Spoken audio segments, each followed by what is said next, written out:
that? It has been here for a long time. It's a union thing. You should see the other ones. They're better. They're like they have the like hammer and sickle on them and stuff to scare people. It's weird, man. Some union is doing that against the. I guess it was called the Workplace Freedom Act, but I don't know. They've been here since like 2015, so I don't know if like that's an ongoing thing or. Oh, damn it! What? What's happening, hot stuff? Jason, if you just want to send me the link in that chat, I can do that too. Yeah. No problem. I see. Which one you want? There's a few different. I can get a YouTube link right now. Any of them? Do Twitch. Send me Twitch. I'm gonna test out this Twitch. So take it for a spin.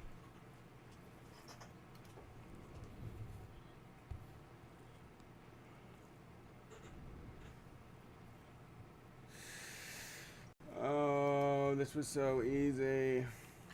What is happening? The stream key for Facebook isn't working anymore. Facebook. Oh, is that what it is? You just need a new stream key? Because it should force it to go live if we got the right stream key in there. Man, I wish I was watching American Rana right now. The Twitch link is just the. Do you need the Twitch link? Because that's just the Street Fight Radio. The Twitch TV / Street Fight Radio. Do you want it? For No, what? I can do that. Is it up? Is it going yet? Yeah, the stream is like going. Okay, I'll Publish- post it. Okay, you ready? Go to Publishing Tools. Go to the Facebook page. You go to Publishing. Wrong, Brad. Do we need to switch over again? No, on ours. Yeah, on ours. Or his settings there. Publishing tools. Yeah, there you go. There it is. Alright, so. Okay, just kicking Hey, it. Yeah. It's the right mindset to be on the radio, I think. It's very good. Oh, wait, click this and see what it gets. and blah blah blah. We just need the stream key, right? Yeah. And to put the new stream key in or whatever. Okay, it says, where's it at? Go under videos, click video library, click plus live to begin configuring your live post. There you go. Is this the right thing? Or do Yeah. we have the settings here? There you go. There it is. Persistent stream key. Alright, so we need to copy this into Restream, right? Yeah. And then we'll just leave this page open for now. Yeah. Let's see, Restream. Is this where we go? Yeah.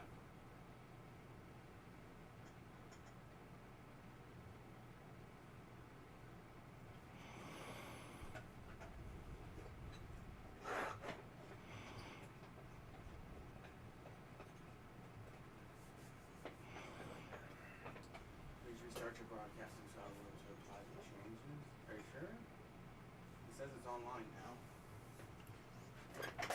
I'm gonna go check real quick.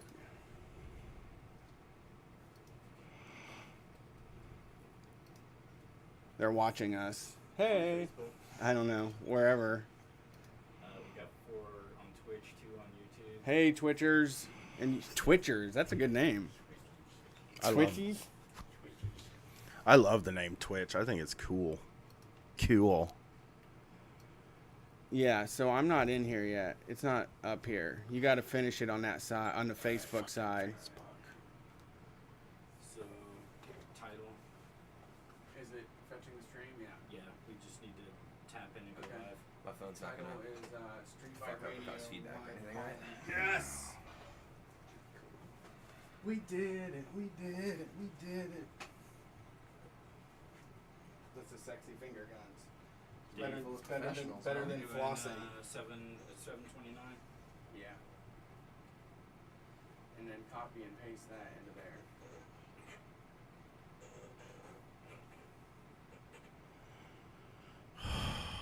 Yeah, what the hell? Control Z there. Oh, Jesus. This shit was such a pain in the ass, but I'm glad you're doing it, so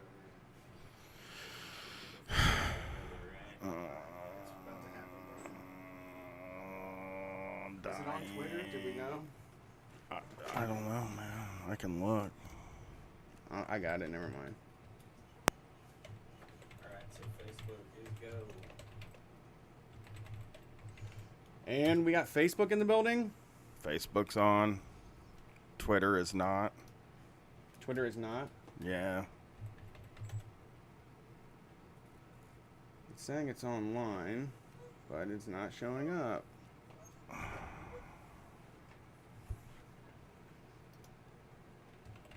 Twitter. Yeah. I posted it on my Twitter. For Twitch. You did? I posted the The Twitch. Twitch link? Okay. I don't think the fucking YouTube is going either. Really? Oh, you got to go into the YouTube and... You probably got to do the same thing. Yo, shouts to my man, Oh, it's Jordan. saying live stream is offline?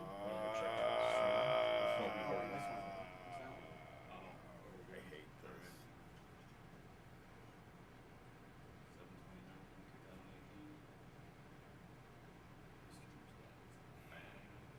Oh, well, yeah, we need to take it off 1080p apparently. Alright, we're good. That's going. Twitch is the easiest one. I guess that's why everybody fucking uses it. We're just gonna jump in and take calls, right? Yeah, well, I mean, we'll do the show.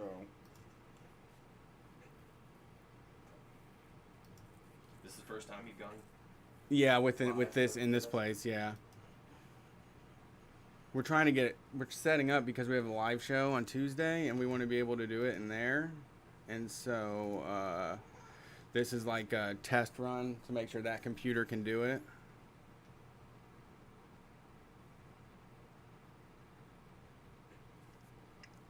Can they see us right now? Or is it On just- Facebook, right? Oh, I just meant is like the stream showing the title screen, or is it no? No, it's offline. And then Okay. It's live, but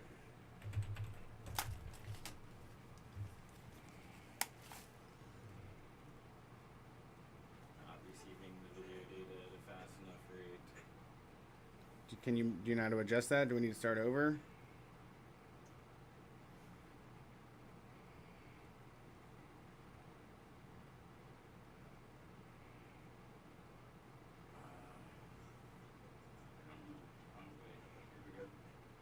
We're live there.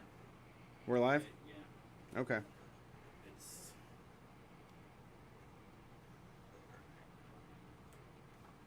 It might be choppy right now. It looks good to me though, and I can hear it. So close.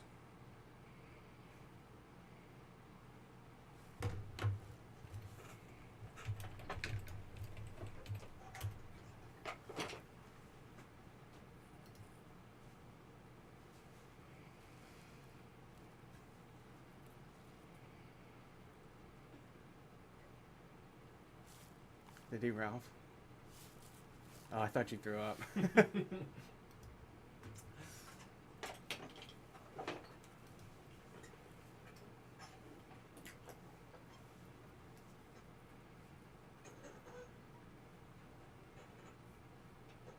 Just be shitty Wi-Fi or something doing all that, you know? Yeah, we're killing the Wi-Fi.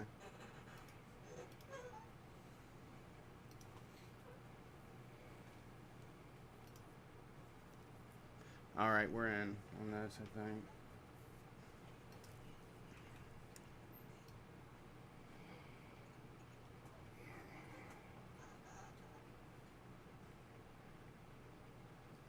All right, let's just say screw it on Twitter because this is taking way too long. I mean, they can go to Twitch.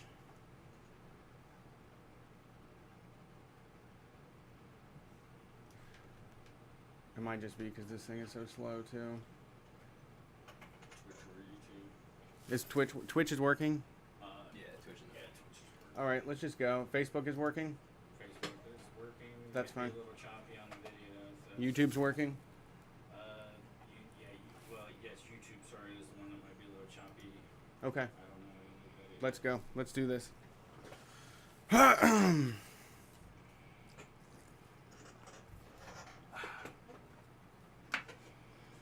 Ready, Brian? Yeah.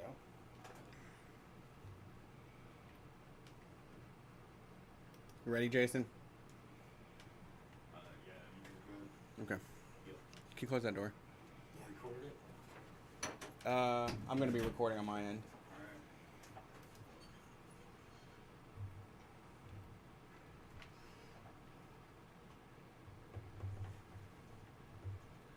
Oh my God.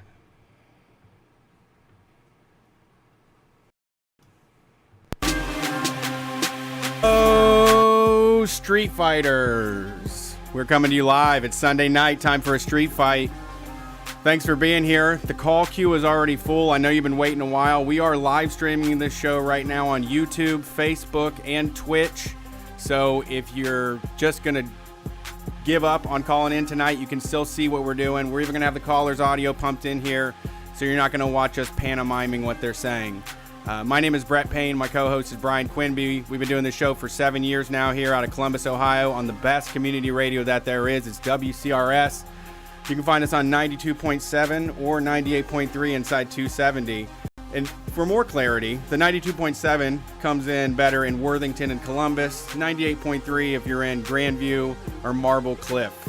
So thank you for being here. We are a part of the Pacifica Radio Network. We're in the Free Press Studios, where you can find that wonderful paper around the city with all kinds of interesting and radical opinions that you don't find in most other media sources. If you're looking for more interesting content that comes out of the heart of Ohio, head over to WCRSFM.org, where there is a whole bunch of programs, music, talk, politics, whatever you need, we've got it at WCRSFM.org. And like I always say, the longest and largest back catalog of Street Fight is available on WCRS. So get over there and waste some time at work. We do have a guest in the studio today. He's called into the show a few times before. You know him as the guy that does drug science. So welcome to the show, Chi. Hey, what's going on, guys? Thanks for having me. This is great so far. Columbus has been cool. Only been here for a few hours, but hanging with the Street Fighters, with my Anarchy dads, so Thank you. This is the best attraction in the city, I think. We're going to go play some non-hierarchical catch after this. What? Okay. So this week I did go to the Ohio State Fair. Didn't die. He is alive. Yeah, I did. I couldn't resist the rides. As soon as I saw the rides, I'm like, I want to get on one of those. And you know what? If I die, I'm doing what I love, you know? Well, I'm doing what I love, riding shitty carny rides. Oh, they make your belly flip, though. Is that light work? Yeah. Sorry, we got some stage direction going on in here. And I broke up a fight, and I also helped a pregnant woman, so it was very productive for me. Yeah, you did a lot of dad work while you were... I did. I felt like I Right. was on the job. You were on the job. You had to do all of your business that you get in there. Everybody looks to you for guidance, and you gave it. Well, if there's a fight, I want to insert myself into it, right? I would have watched it. I'm like the worst fucking person because I'm just like, I love fights. Well- but somebody would have got arrested. You did the right thing. I I think just like them. They did end up getting arrested or in trouble because the cops showed up. Well, they probably just kicked them out. Yeah, but I did the right thing, though. So I witnessed this girl was standing there. I was looking at her, like I was facing her, and out of nowhere, this like blur of fists just comes out of nowhere and starts punching her, and then she goes away. So then the girl runs back and starts punching her, and then like the other girl's crew starts to come in. So I'm like, all right, it's done. You all proved that you're willing to throw punches, and so I picked up that girl, though. It was amazing. I was like in the heat of the moment. I just lifted her off the ground and like tossed her behind me. Very gently. I just placed her behind me. I wasn't a police officer about it or anything. I didn't give her the old German suplex. No, you just pull them apart, really. Yeah, It's the smart thing to do. And you should have just been like, you're going to go to jail. Don't Right. be an idiot. You know what I mean? Like, Yeah. come on. Leave the fair and do this in somebody's backyard or something. Schedule this and put it on Snapchat or something. Yeah, Yeah, people love monetize it. it. Yeah, make something. World Star, make some money off of this fight. Live stream it on Twitch. Yeah. No, I've seen a few. There's this road in Columbus, 5th and High, and it used to be a pretty wild Sounds place. like a good time. It used to be wild as hell, right? There was this, but there was like the Short North community patrol people, which are people that they have put in orange shirts to walk around and harass anybody who doesn't look like they belong there, kind of broke the whole thing apart. But there's fights there all the time, and I would just, kind of stop and watch it and then Make keep sure walking. nobody gets out of control. I wasn't even making sure. I was just like, what am I going to do if these people get out of control? They weren't smaller than me or anything, They were like, adults. It wasn't teen girls. I was like, ugh. But I would always stop and check it out. Well, I usually watch a fight until someone starts hitting people on the ground. That's when I intervene. Like I happened to when I jumped out of a car one time because I was like, oh, they're fighting, and then I was like, oh wait, he's gonna kick him in the head. You're like a UFC ref. Yeah, I can't. I'm not good at starting fights because I can get out of them too easy by just talking. So I have to find a way to get involved somehow. Yeah, I'm good at Get a sweet starting black fights. eye out of it. I'm good at starting fights, but I'm not good at the fighting part. So Right. it's kind of my mouth gets me into them. Right. And then I need help getting out of it, generally growing up. But, I mean, if you look over there in this room, the person setting up all the stuff, I never really had to worry about anybody getting the better of me. Yeah, that helps. Big bros. Big mouthy boy had a big brother, was able to be a jerk all the way through school. Ooh, I didn't know what I did today too. We did another grill and chill, which we did 2 this weekend. I love grilling. They're the chills. best. Nobody's using those public parks at all. Every time I go there, people are just walking right past those grills and seats. They show up for like 45 minutes and leave. They're hard to grill on, but But you're good. You're a master. I'm a pit master at grilling, but they are harder. I just have to make sure that everybody knows that they are harder than an average grill. But I don't own a grill anymore. So it's fucking awesome that there's like public grills out there so I can get my fix in, because like all summer I threw my grill away this year because my wife and daughter went vegetarian. It was a shitty grill. There was no reason for like using a bag of charcoal or whatever to make one thing. Seems bad to me. Yeah, I don't know. See that. I don't know what the environmental aspects of that are, but it doesn't seem good. You should save all that charcoal and put it in your ice cream or water. Yeah, my daughter would eat it. Oh, Brett came in yesterday. Brett, like we were hanging out at Brett's house, and I brought Gwen with me, and he bragged because he saw Dragon's Breath. And I was like, you should have ate some, dude. That's what I do. I like do stuff that she wants to do and then come back to her and tell her I did it and it was awesome. Yeah, I didn't think about that. I really should have. I should have showed her a picture, a live photo of me biting into it. This is what it looks like, Gwen, just like all the YouTube stars you've seen eat it. Oh, it's way better than you actually do it than. It sounds like shit. It really doesn't sound good. Like frozen cereal. I mean, it's cereal still. Cereal's already crunchy. I was thinking about this yesterday. I'm a soft foods guy.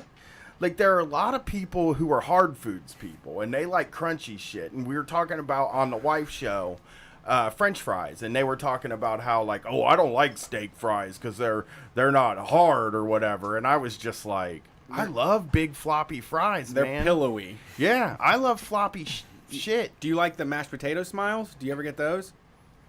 No, I'm like not like I'm not as into that kind of stuff anymore. The tater tots, the mashed potato smiles. Let's just take a big fat steak fry, man. Well, it's got mashed potatoes in the middle, right? I don't know. I've never had them actually. I gotta say. What? No, steak fries do. That's what I think of as mashed potato middle. It's just a potato, dude. It has potato in the middle. It's like, but it just doesn't have its foot in any camp. It's not in the crunchy camp. It's not in like the. It's I don't know. It just feels like it can't be anything. Like I could go home. It's too big. It's unwieldy. I could go home after Salt these don't shows. stick to it. I could go home after these shows wasted and just sit down and eat chips. But I stop and get fries because they're softer fries. I You're like a flaccid food kind of guy. Yeah. Well, what if they start making soft chips? Dude, I let my cereal get soggy before I eat it. I like give it a few minutes to sit there in the milk. Like I leave the room and do other things so I don't eat it too fast. No. I only like cereals that get soggy, like Cinnamon Toast Crunch and Golden Grams. Like I'll leave the room so I can get some soggy cereal. I love it. I just can't get enough of it. Yeah. That's the only way I eat cereal. I feel I gotta like tear through something and crunch it and dominate it. It gets like an ego boost for me to like eat that food. I like cake. I remember one time you bought those. I bought you crunchy cookies for your birthday because I was like, these are gross. Oh, like, those I would Tate's never ones. want these. Those Tate's ones are crazy. They make regular chocolate chip cookies, but they leave them in the oven for like 6 minutes longer, and all that's left is like this hard crystallized like cookie. Give me a soft batch. It's like brown sugar, basically. Crunchy brown sugar. Yeah, them soft batch daddies are really good. The soft batch are, those are too addictive. Yeah. Oh, yeah. They're easy to eat. Yeah. They don't scrape the inside of your mouth, so you can just like swallow them. I didn't do much this weekend, man. I did my walks. I almost took a bird scooter. I'll bring this up before we take calls, actually. I went to a new restaurant in town. Berg's. There's a new burger place in town, which means that I have to go there. It just opened this weekend, and of course, if they sell cheeseburgers, I have to go there immediately. So I went on Saturday, the day after they opened, and it took like 45 minutes to get my food, and it was to go. And I was getting so mad. But you know what? The Street Fighters out there, my little Street Fighter maniacs, gave me the power not to get all fired up and mad about it, you know? Well, yeah, you mean all you did was play on your phone, right? Which is what you're going to be doing anyways? Well, I had to go fucking put more money in my meter, Oh, dude. no, I'd make him pay for that. Yeah. I'm like, you got to spot me a quarter. And they were handing all these people, like, free milkshakes and free stuff, and they didn't give me anything. And I was, like, trying my best to look mad. No, you got to speak up, man. You got can't. squeaky wheel gets the grease. I can't yell at people, dude. But But just be nice about it. Just be like, can I get a free milkshake? No, you can't do that. You can. People totally are just like, sure. That feels like crossing a weird line, man. Just saying, give me something free. But most people don't care. I know they don't care. We get callers all the time, and I've done it. I know they don't care, but it's a weird thing to ask for. Just to Not if you ask want to for save it. money or get free stuff. Well, I didn't get a milkshake anyway. I didn't save any. I wouldn't have saved any money. Well, you could have had a milkshake. I could have had a milkshake. That's true. You're right. You're like, man, hey, can you fill up one of the milkshakes? Yeah, why don't you make me a milkshake? But I No, figured- don't say make it for me. Okay. Because then it's like ordering them. Yeah. Well, they were He's also like, giving can I people get one? cards for free milkshakes. For free $3.99. Like, you can roll in here later and get your milkshake. I could have gone there and got a nice vanilla milkshake one day.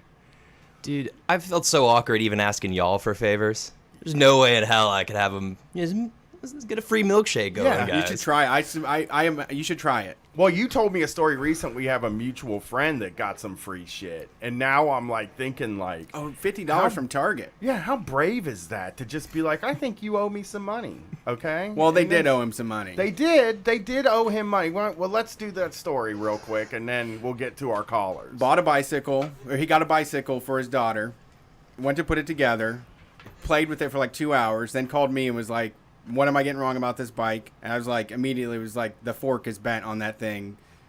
He was like, what do I have to do? I'm like, you need like a 2x4 and a mallet, because that's the only way I used to fix those when I put them together.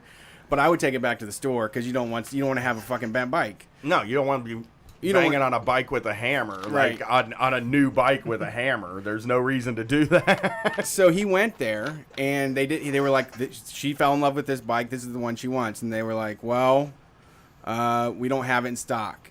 And they're like, we can give you store credit, though, and you can buy it online. Fine. He took the store credit, went home, tried to order it. He looks at the gift card. It's not working. It says store credit or can only be used in Target stores, not eligible on Target.com, because those are separate entities now, apparently. What? Oh, I'm not even going to ask why. It's just that is capitalism right there. The most efficient way to run the world is capitalism, but you can't use store credit from Target on Target.com. So he went all the way back. I think they ended up giving him just the money, and he was like, he said he wasn't rude at all. He was just said, I drove here to fix this. I didn't expect anything from the issue. I understand manufacturing problems, but you told me to go home and order it, so I drove home. Now I'm back again, and I feel like you owe me something for my time. That's the so lady- brave. That's like Superman brave. That's like Standing running- up for yourself? Not being walked all over? It's not being walked all over. Like the manager didn't intentionally. Look, I'm not sticking up for management here, right? But he didn't like intentionally ruin this guy's day. And I feel like to But- be like, you owe me something. that's like, I can't think of anything scarier to do But, in okay, public. It that's- seems like a faux pas. It's not like a stranger, though. This is somebody that works for Target, and you know that Target has money set aside for They this do. thing. They do. Yeah. Okay. She handed him $50. That was more than half the price of the bike. Yeah, that's great. Like, I he don't didn't say have- I want $50. He probably would have taken 10% off. He would have done it for $8 and went out there happy as hell. Yeah. Well, I was like, I was like so annoyed, and then they explained to me that somebody came in there and ordered 40 cheeseburgers right when I got there. Oh, And it's like, God. motherfucker, who just walks in and orders 40 cheeseburgers? Like, what is that? Like, my dad Yeah. taught me when I was young, like when we were kids, there were 5 of us. So if we were going to eat at McDonald's or Burger King or something, my dad always taught me, if you're ordering for 5 people, this is the one thing he taught me. If you're ordering for 5 people, you need to go inside. The drive-through is not for ordering a lot of food. Right. And I've extended that to believe if you're making a larger than regular order, then you need to go there and be like, listen, I need 40 cheeseburgers. Like, how call long is that ahead. going to take? Yeah, that's a call ahead. It's a call ahead. situation. Yeah. No, we used to do. There was a lady. I saw this one lady completely tear down this woman at work because we were doing a Chipotle order, and it was this pretty small office, so there's probably only 9 of us. And she was like, just gonna run out the door at the order, and she was like, "What the hell are you doing?" And she's like, "You go online and you fill it out. You're not gonna walk in there and tell them to make 9 burritos for you right now during lunch."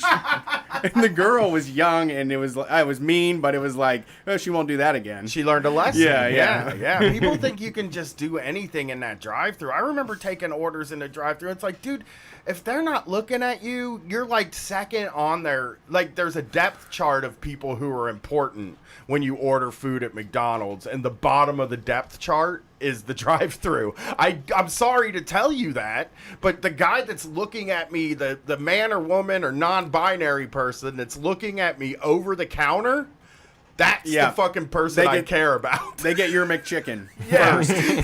Yeah, if there's 2 McChickens and one goes to the drive-thru and one goes to that person, it's always going to the person at the counter. That's just because you're not looking at them. I go in a lot anyway. I don't do a lot of drive-thru stuff because I just feel like the drive-thru is like for emergency use only. Yeah. Like you use it if you're like, you never use it. How often have you been through a drive-thru with me? Never, probably. We've been hanging out. We've been doing this show for 7 years, and you've probably never been through a drive-thru with me. On the road. Yeah, Wait, okay. Not even on the Maybe road. not even on the road. I usually get out and go in because Yeah. I want to walk, dude. I love to look at the tacky interior. I like seeing all the inside of the McDonald's now because they've changed them into like corporate office environments. Yeah. So Yeah, I just listened to Doughboys this week, and it was really funny because there was the guest on there they were doing Panera, and he was talking about how Panera is just a place where you take people to deliver bad news. yeah, so people won't flip out. Because the inside looks so depressing. It looks like a place where you would tell your kid your parents are divorcing. Right. And I fucking was dying, man, because I never go in a Panera. Like, I don't eat there ever. Oh. And it looks like the biggest bummer from the outside. That's the only one with good salads, though. That's only fast food with good salads. And greasy food on the road is the worst. Panera might be my favorite fast food. Oh, really? Okay, well, there you go. That's a cliffhanger from the wife show, but that's a terrible choice. The heavy food takes from both of y'all today. I don't know. We were arguing about it on the last show, which isn't out yet, but it will be before this comes out. green shit. I gotta eat green shit. He does, like, he'll go, he likes Wawa now because their veggie sub is just all the vegetables rammed on a piece of bread. It's good. And he loved that shit. All right, so we're going to start taking calls now. I might have to switch headphones. I can't tell if I can hear y'all in my headphones or not, so let's take some calls. All right, let's see who's here. Hold on just a second because I got a bunch of windows open, but there you are. Hachi Machi, that's a lot of calls. That's a lot of calls. Thank you for calling Street Fight Radio. Who are we talking to? Hey guys, this is Caleb, the Raptor guy. I'm sorry, one more time? Oh, Caleb the Raptor guy. Oh, Yeah, Brian heard me. Sorry, I can get a little closer to my phone. What's up? not much. What are you up to? I just finished watching a Wyoming sunset in my car, just chilling out, hotboxing, and all that good shit. That's amazing. I'm going to the beach next week. I think I'm going to do shrooms again with my wife. We're going to revisit that and make that our anniversary. Ooh. Yeah, I I haven't done shrooms yet, and I think when I'm in Oregon, like after I'm done working, I have a friend in California, and I think I'm gonna let her take my shroom V card. Excellent. How are the Raptors this year? I saw you had a few. You named any more street fight ones? So yeah, right now I'm in Wyoming, and I'm still working on the sharp-tailed grassback stuff, which they're a little like chicken bird that runs around the stage like a little dumbass because they aren't that evolved in terms of other birds. So I'm here doing that, but in Oregon, in like any Street Fighters in Portland, to come hang out. I'll post more stuff in the Street Fighters group later. That's crazy. I mean, if I was in Portland, I would probably take him up on this. Those birds are huge. They're like fucking pterodactyls. Whenever he posts a picture of them, I'm like, I would never get that close to a bird that looks like that. Well, yeah. So in the raptor trapping blind, you usually got your lure bird, and a lot of times the raptor just comes out of nowhere and just scares the shit out of you. Like they come in so hot, like 30 miles an hour into the ground, and then they miss and fly straight into the net. Like, it's awesome.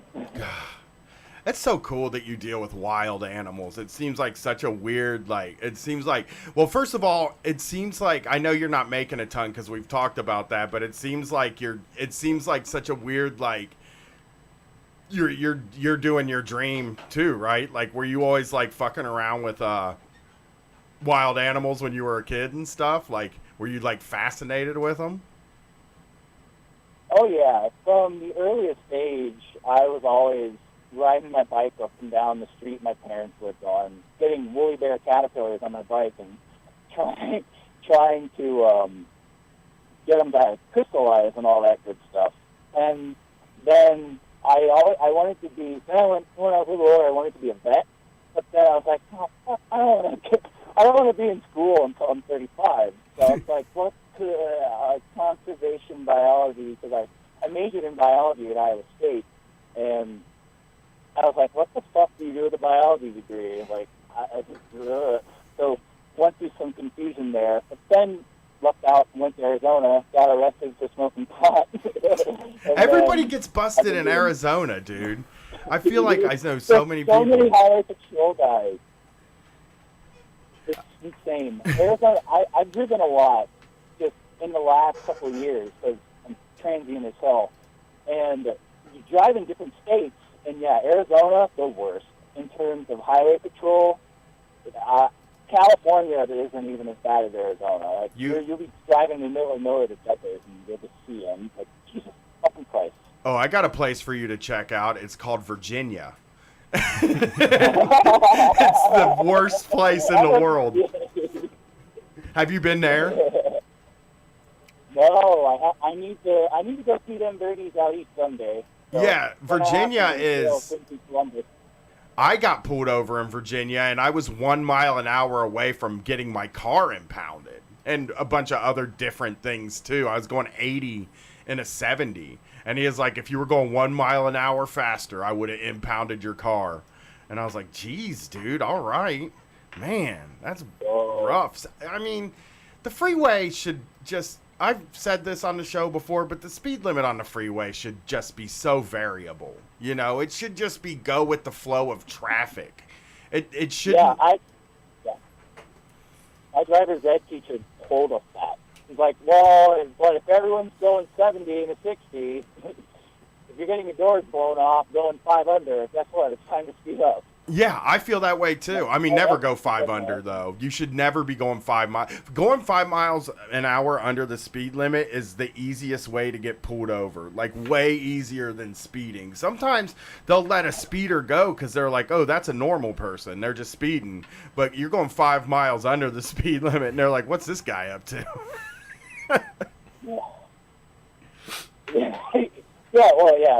Yeah, and then, well, the other thing about Arizona is it's crawling with patrol because, you know, that's I feel like that's ground zero for all of the most vitriolic race like racism going on in this country, right on the border in Arizona. Right, that's where And Sheriff so- Joe is. Sheriff Joe Arpaio. Yeah, exactly. Yeah, and they were the first ones to pass laws about, you know, immigrants having to show their papers and shit. They could pull you over for that. That was like a whole big deal. And then they also, like, that's where the ICE checkpoints have been. Like, Arizona's a wild place where, like, and I hear that their last call is really early. For some reason, I think somebody told me last call there is 1 a.m. or midnight. And I'm like, ugh, God, I can't go there, man. Yeah, I My don't know shows, about that. my shows don't end until 11 o'clock. Yeah, I drove around before I got to this job because I don't have anything else better to do. And I went through southern Arizona because that's where all the really cool birdies are. And it's just, I didn't have anything on me because I knew it was like I'm just gonna do this shit over. It'll be good. It'll be fun. And it's just crawling with Border Patrol, and it creeps me out. Yeah. And, Well, that's also the state that does the most complaining about the border too. You know, it feels like you hear them all the time. Well, you don't live here in Arizona. It's like, fuck you. Yeah. You know, who cares? Like you drew an imaginary line where people already lived. You know, in history, people were able to cross that line anytime they wanted to. It's only been like 200 years. Like, borders are the dumbest things that I like. Just can't even Keep off my damn stolen land, man. Yeah. Well, I mean, I even think about just like somebody having to cross through Border Patrol that lives 5 miles away from the border to go somewhere. You know, you're like, you live in Mexico and you want to go somewhere that's like 5 miles over the border, and you gotta, It's a 2-hour trip. Yeah. you gotta talk to somebody. It's like, what? Because it's like, I don't know, because where I live is the middle of the country, so I can cross all these border lines without it being much different. You know, there's different feels to every state. Like, Indiana is boring. Kentucky kicks ass. Michigan, I don't get up there very much, but you drive cool roads up there. So there are places like, but you cross those borders and it's basically the same place. I can't imagine being somewhere where there's a border that you're just not allowed to cross. That to me would so illustrate how borders are stupid and it seems like the people that live on the borders are the ones that believe in them the most. Yeah, well, it bears to mind the whole question of citizenship, because that's what all the assholes are trying to. That's what they're trying to draw the line on, is citizenship. So it's like, because so many people still, all of my coworkers who are NPR listeners, well, one's an NRA guy, but 2 of them are definitely NPR listeners. Can I stop you real quick? NRA guys that are really into conservation so they can kill more things are the weirdest people. Like, my father-in-law is a member of the NRA and the Sierra Club. So he's like, well, if you want to shoot things, you got to let them live. Oh my God. It's true, though. That's the most Teddy Roosevelt bullshit I've ever heard. Good Lord. As long as it is true. It is more responsible than just being in the NRA and then rolling coal. You know what I mean? Like,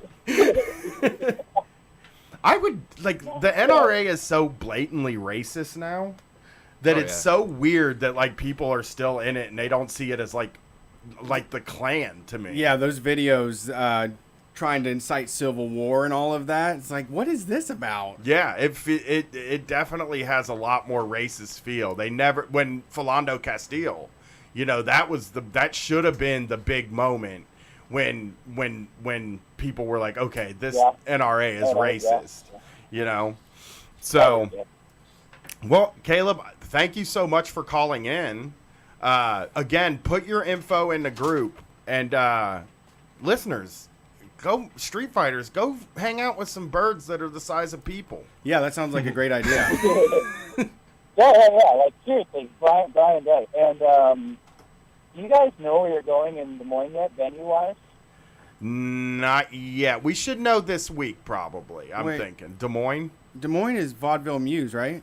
I don't know, dude. You haven't told me any of them. That's the place I wanted to recommend. Yes, I love the Muse. Yes, we they're one of the people that works at Vaudeville Muse is a Street Fighter, and they got it all hooked up. Tickets and all of that will be out soon. Oh, I hope to meet you, Caleb. That would be really fun. Bring a giant Yeah, bird. bring a bird, man. Quick, before I hang up, in Portland, when you guys, that should work out. While I'm in Portland, you'll come through. If the West Coast tour ends up falling right, so. Cool. We'll try to get out there. We're bringing the families, so maybe the families would like to meet a giant bird, right? Yeah, of course. That's one of those things where we remember when we took our wives to the weed farm and we were like, they were like, "Damn, y'all got it going on. All right." Oh, I forgot. Oh, I got a bird story for you about the Ohio State Fair. Yeah. What happened? Did I tell you already about this? I ain't hear no bird story. So about 10 years ago when I was at the Ohio State Fair, inside the nature exhibit, there is people with birds, right? And there's this woman holding this big, it's like an owl thing. It was a pretty big owl, like maybe a barn owl. Love owls. And she drops it off of her wrist, and it's just hanging by a chain, by its leg. Okay. Like, it's hooked to her arm by a chain. And so she's just holding this owl in the air, and I just started booing her. Why? Because she was dangling an owl from a chain in front of us. What kind of a show is that? Hey, everybody, look at it. Some of the people. Let that damn bird off that chain and let it snatch people's eyes up if it wants to. Well, when Caleb said that, like, he was going to be a vet, I always feel like vets, like, a lot of their job is just killing animals sometimes. I don't know. I'm not, like, an expert, but, like, everybody I know has had to have their animal killed by a vet. So I'm Yeah. like, I wouldn't want to be a vet. That seems like the bad job. Did you read that tweet today?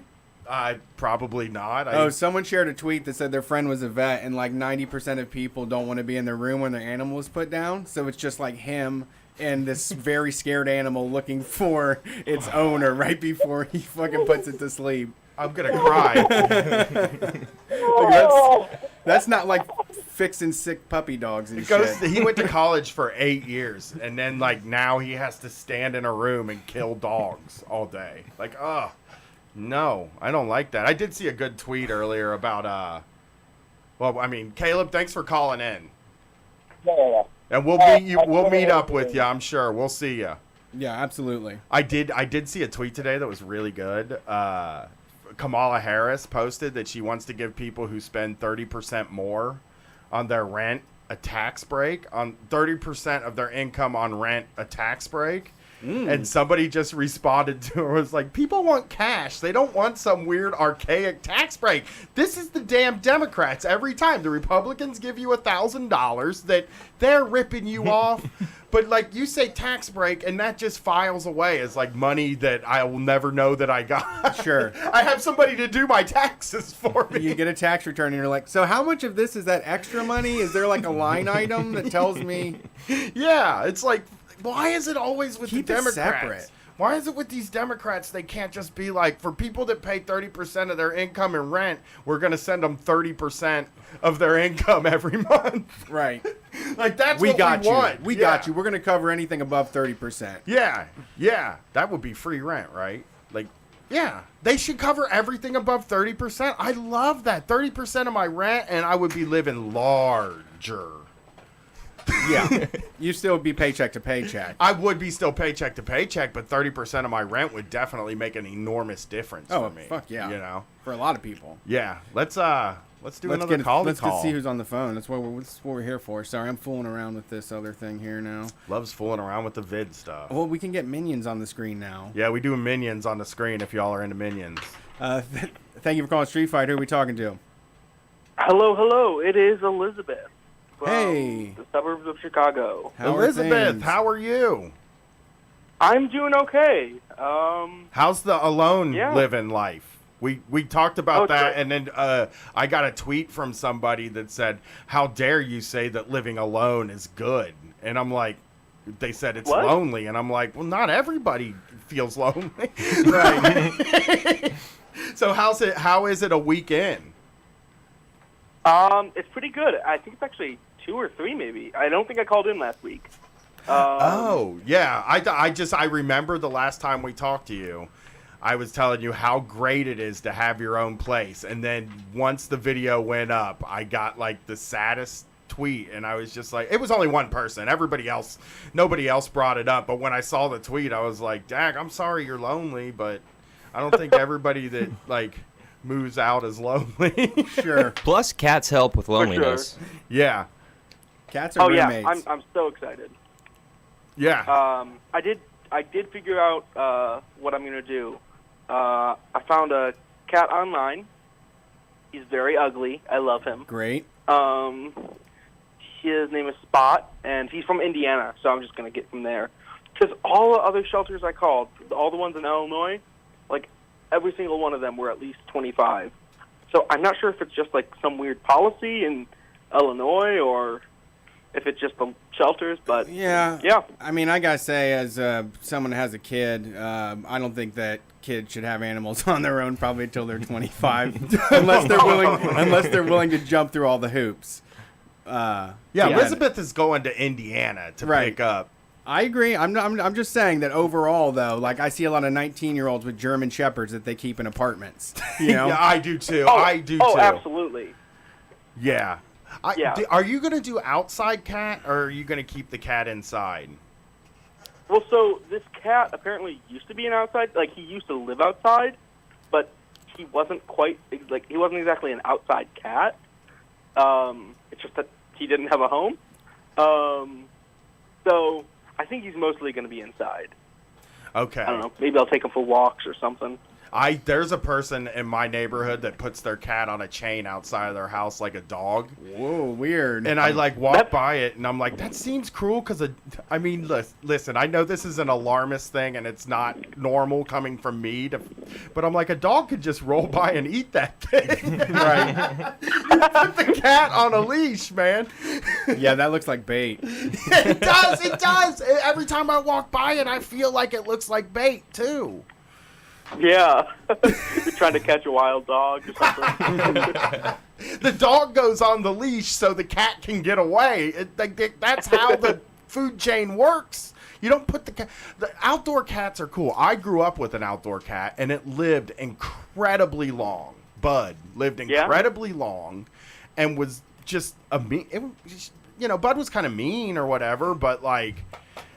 It had such a long life, and it ran around the neighborhood, and everybody in the neighborhood knew Bud, and they'd be like, look, it's Bud, everybody. And I know that I don't know if we should have, I don't know if that made us good cat parents or whatever. Like, if I don't know if that made my parents good cat owners, but I always like admired Bud because it was like, Bud can come to the house if he wants, or Bud can leave. And Gumball, that piece of shit, is getting out all the time now and getting back too. Brett's turning Gumball into an outdoor cat. Well, Gumball is breaking out. There you go. Gumball has torn the screen out of the door and is trying to create an escape. Of course. Gumball is the best. The and worst. You've got a defender in the studio now, so we'll have none of this Gumball slander. I've been Gumball yesterday was sitting on Jason's backpack, and every time I walked by, Gumball would meow at me real hard and then swipe at my socks, and it's like, what'd I do to you, Gumball? Nothing. Not a thing. I ignore you or call you a stupid asshole if you get close. He knows you're talking shit. Maybe. So what's going on this week, Elizabeth? Well, I wanted to talk about a few things, mostly work-related stuff. That's our My expertise. work, man, at Schmidl-Neezers is, God, it's just killing me. Just doing nothing. You know, I mean, I'm doing a lot. Like, I'm busy. You know, I'm like a lot of work. But like, what am I doing? You know what I mean? It's like I'm making kind of shitty-ish pizza The Detroit to make style's someone else good. money. Huh? The Detroit style's pretty good. I'm just gonna say It's that. okay. But that I think is a thing that you're gonna have for the rest of your life at your job.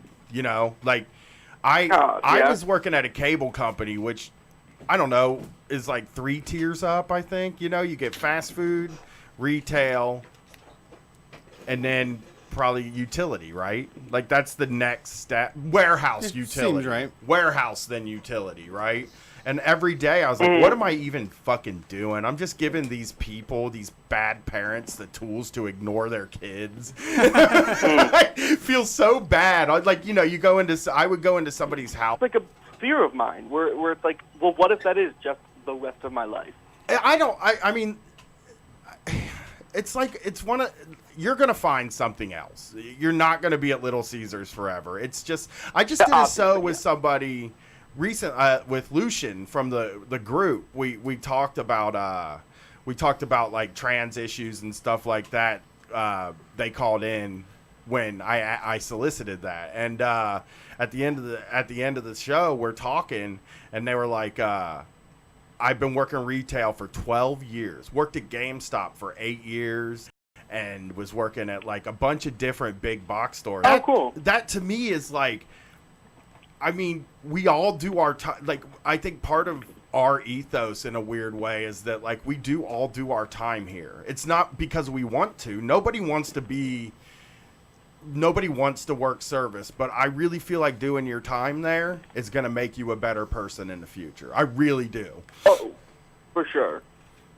For sure. I just don't feel like it's a huge waste of time, but it in a way, and you also need to know this about capitalism is that like most of the jobs are a waste of time. Like nobody's doing anything really important at all, you know? Because like if you move up to like an office job, right, where you're making $40,000 a year, like what are you really doing in an office?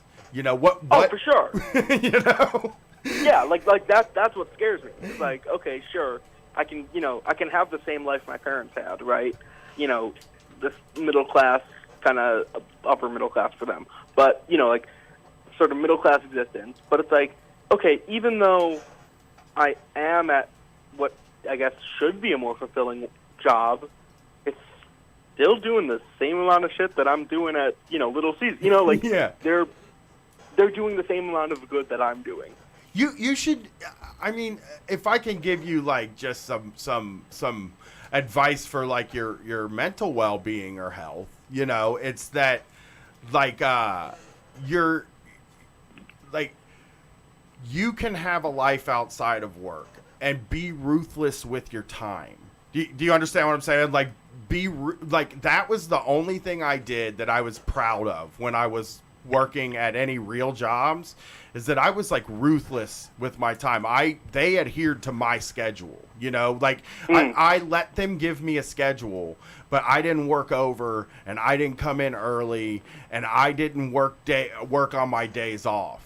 And you make your life what it is outside of work, because that's like that's realistically where we're at, and like it's so important to give yourself time out of work, and a lot of people don't do that, especially a lot of people at your age, get tied up in this idea that money, because you're 18, right, or 19? 18, yeah. Yeah, you need the money, and Little Caesars doesn't pay much, so you have to work longer hours, and just, I mean, as long as you can do it, just always know that your time is something that's worth something. Your time is worth something, and it's worth more than money usually, because you're already having those feelings of like life passing you by, and I had those when I was 18, and I have them now at 40, and just your time is what's valuable to you. I can tell by your concerns that your time is the sort of thing that's more valuable to you, because you care. A lot of people don't care.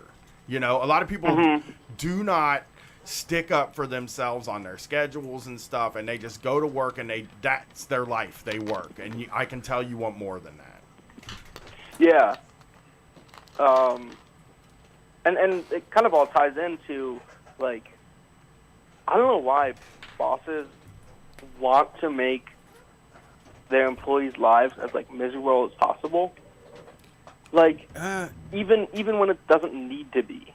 Yeah, about control, man. Yeah. I don't know if it's a want thing. It's like they have pressure from their amorphous blob of managers, and so, I mean, we have, like we always talk about, such a fucked up culture that thinks shame, rudeness, all of that is the way to keep somebody in line. And it really is. I mean, you keep people afraid that they're going to lose their job.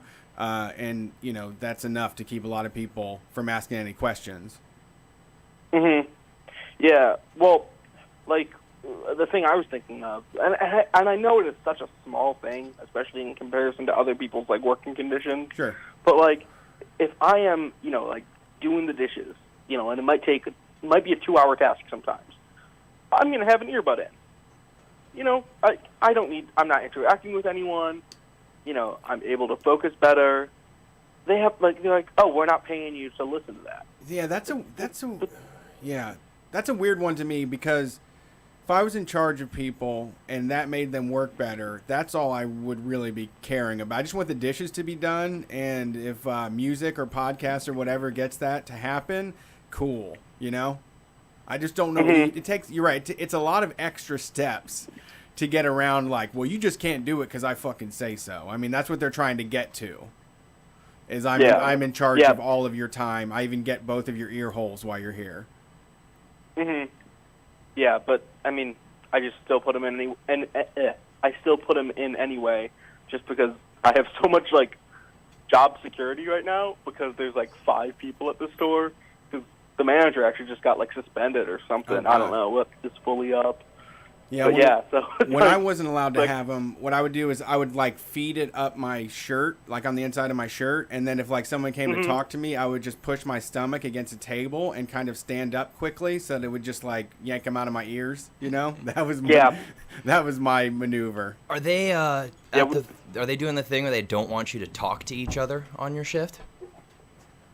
Definitely sometimes. Was it you that with the drug startup, right? Yeah. Yeah, where they yelled at you for like, not yelled at you, but when you were fired or quit, or I don't remember the exact situation, about the fist bumps, right? Yeah, they denied me a raise because I was fist bumping in the hallway. Yeah. They don't. It's not quite that way. Too but chill, it's definitely Bromeo. like but yeah, if you're having more than a minute and a half conversation, you're gonna get some looks. You can't yell back Even and if forth. you're both doing. Yeah, if you're both working, Well, can you yell like from the front to the back and stuff? From the window to the wall? I mean, obviously there's, yelling of like what orders and whatever, but I mean, not real talk. You can't yell out Anyway. your review of the Jurassic World movie in the middle of the No. kitchen? They're so freaked out about unionizing now. It really is like, because you're seeing so many, like, I think if it's fast food, it's such a less, like, the bosses and the managers are like a little less sophisticated, and I'm sure when they go through their training, they're like, don't let these people start a union, and we're gonna it's all coming down on you, buddy. And, they're probably just freaked out every time you talk. Yeah, and I don't remember if I mentioned it before or not, but during my training, they had this like video that was like 15 minutes long, and they were like, "We're not anti-union. We're pro-employee." And it was like, okay. That sounds great. That sounds a great way to spend it. Yeah. But whenever I do talk to people, I'm like, it's kind of a little fucked up that we're selling like $40 worth of pizza in 3 minutes, and we're only making like $8. Isn't that kind of weird? Yeah, I like to throw that stuff in. That's a Brett move. That gets you fired, right? Oh man, I cannot wait. I mean, I am looking for other work though. I think even something like just like delivery, where I can just, Listen and obviously it's not like I'm on my own, but yeah, you can listen. like I can control. Yeah. Yeah, and like, yeah, as long I keep looking, you can go anywhere you want from there. Like that's how I always thought when I worked at McDonald's. I was like, I can take any job in the world and make this much money. So you always have more bargaining power. I always had like a really hard time finding jobs. Like I don't know. I always had a hard time getting out of that service industry thing, that service industry grind. But you can definitely, like, delivery driver sounds like a sweet job to me. I mean, I think you probably make a little bit more money, and you know, you're not stuck at one place all day. Yeah. There's like a Pizza Hut that's like where I park for my at my apartment is like literally I can see the back door of like a strip mall. Well, they're promising like $20 an hour lately, aren't they? Well, yeah. Well, for delivery, it's like $8.50 an hour plus gas compensation plus tips, which is like not insignificant. Yeah. Yeah, that's pretty good. The gas money will never be enough gas, though. It feels like to me. They're always like it feels like they never get. Maybe they do. You know, it's probably better than driving for Grubhub, where there is no gas money. Oh, really? Oh, God. Jesus. Well, yeah, that's the rub with all those. It's just like you just get paid like $5 to take that order. They don't take anything else into account. you get all the independence in the world, but. Yeah, and I'm sure if you get in an accident, they're like, sorry, you were driving for who?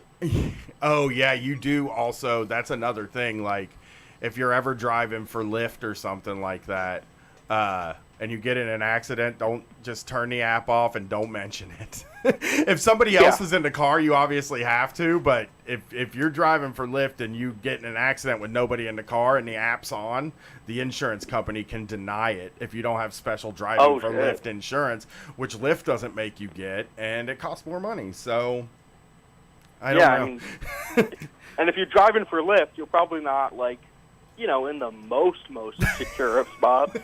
There are a lot of people that I think make a decent amount of money, but they also work like 90 hours a week. So I don't think driving, I don't fall for that is what I'm saying. I mean, I did look at Lyft as a good way to make a little extra money in lean times. And it gave me bargaining power against, you know, at the time, at the time I was working for a camera store that never gave me any days off.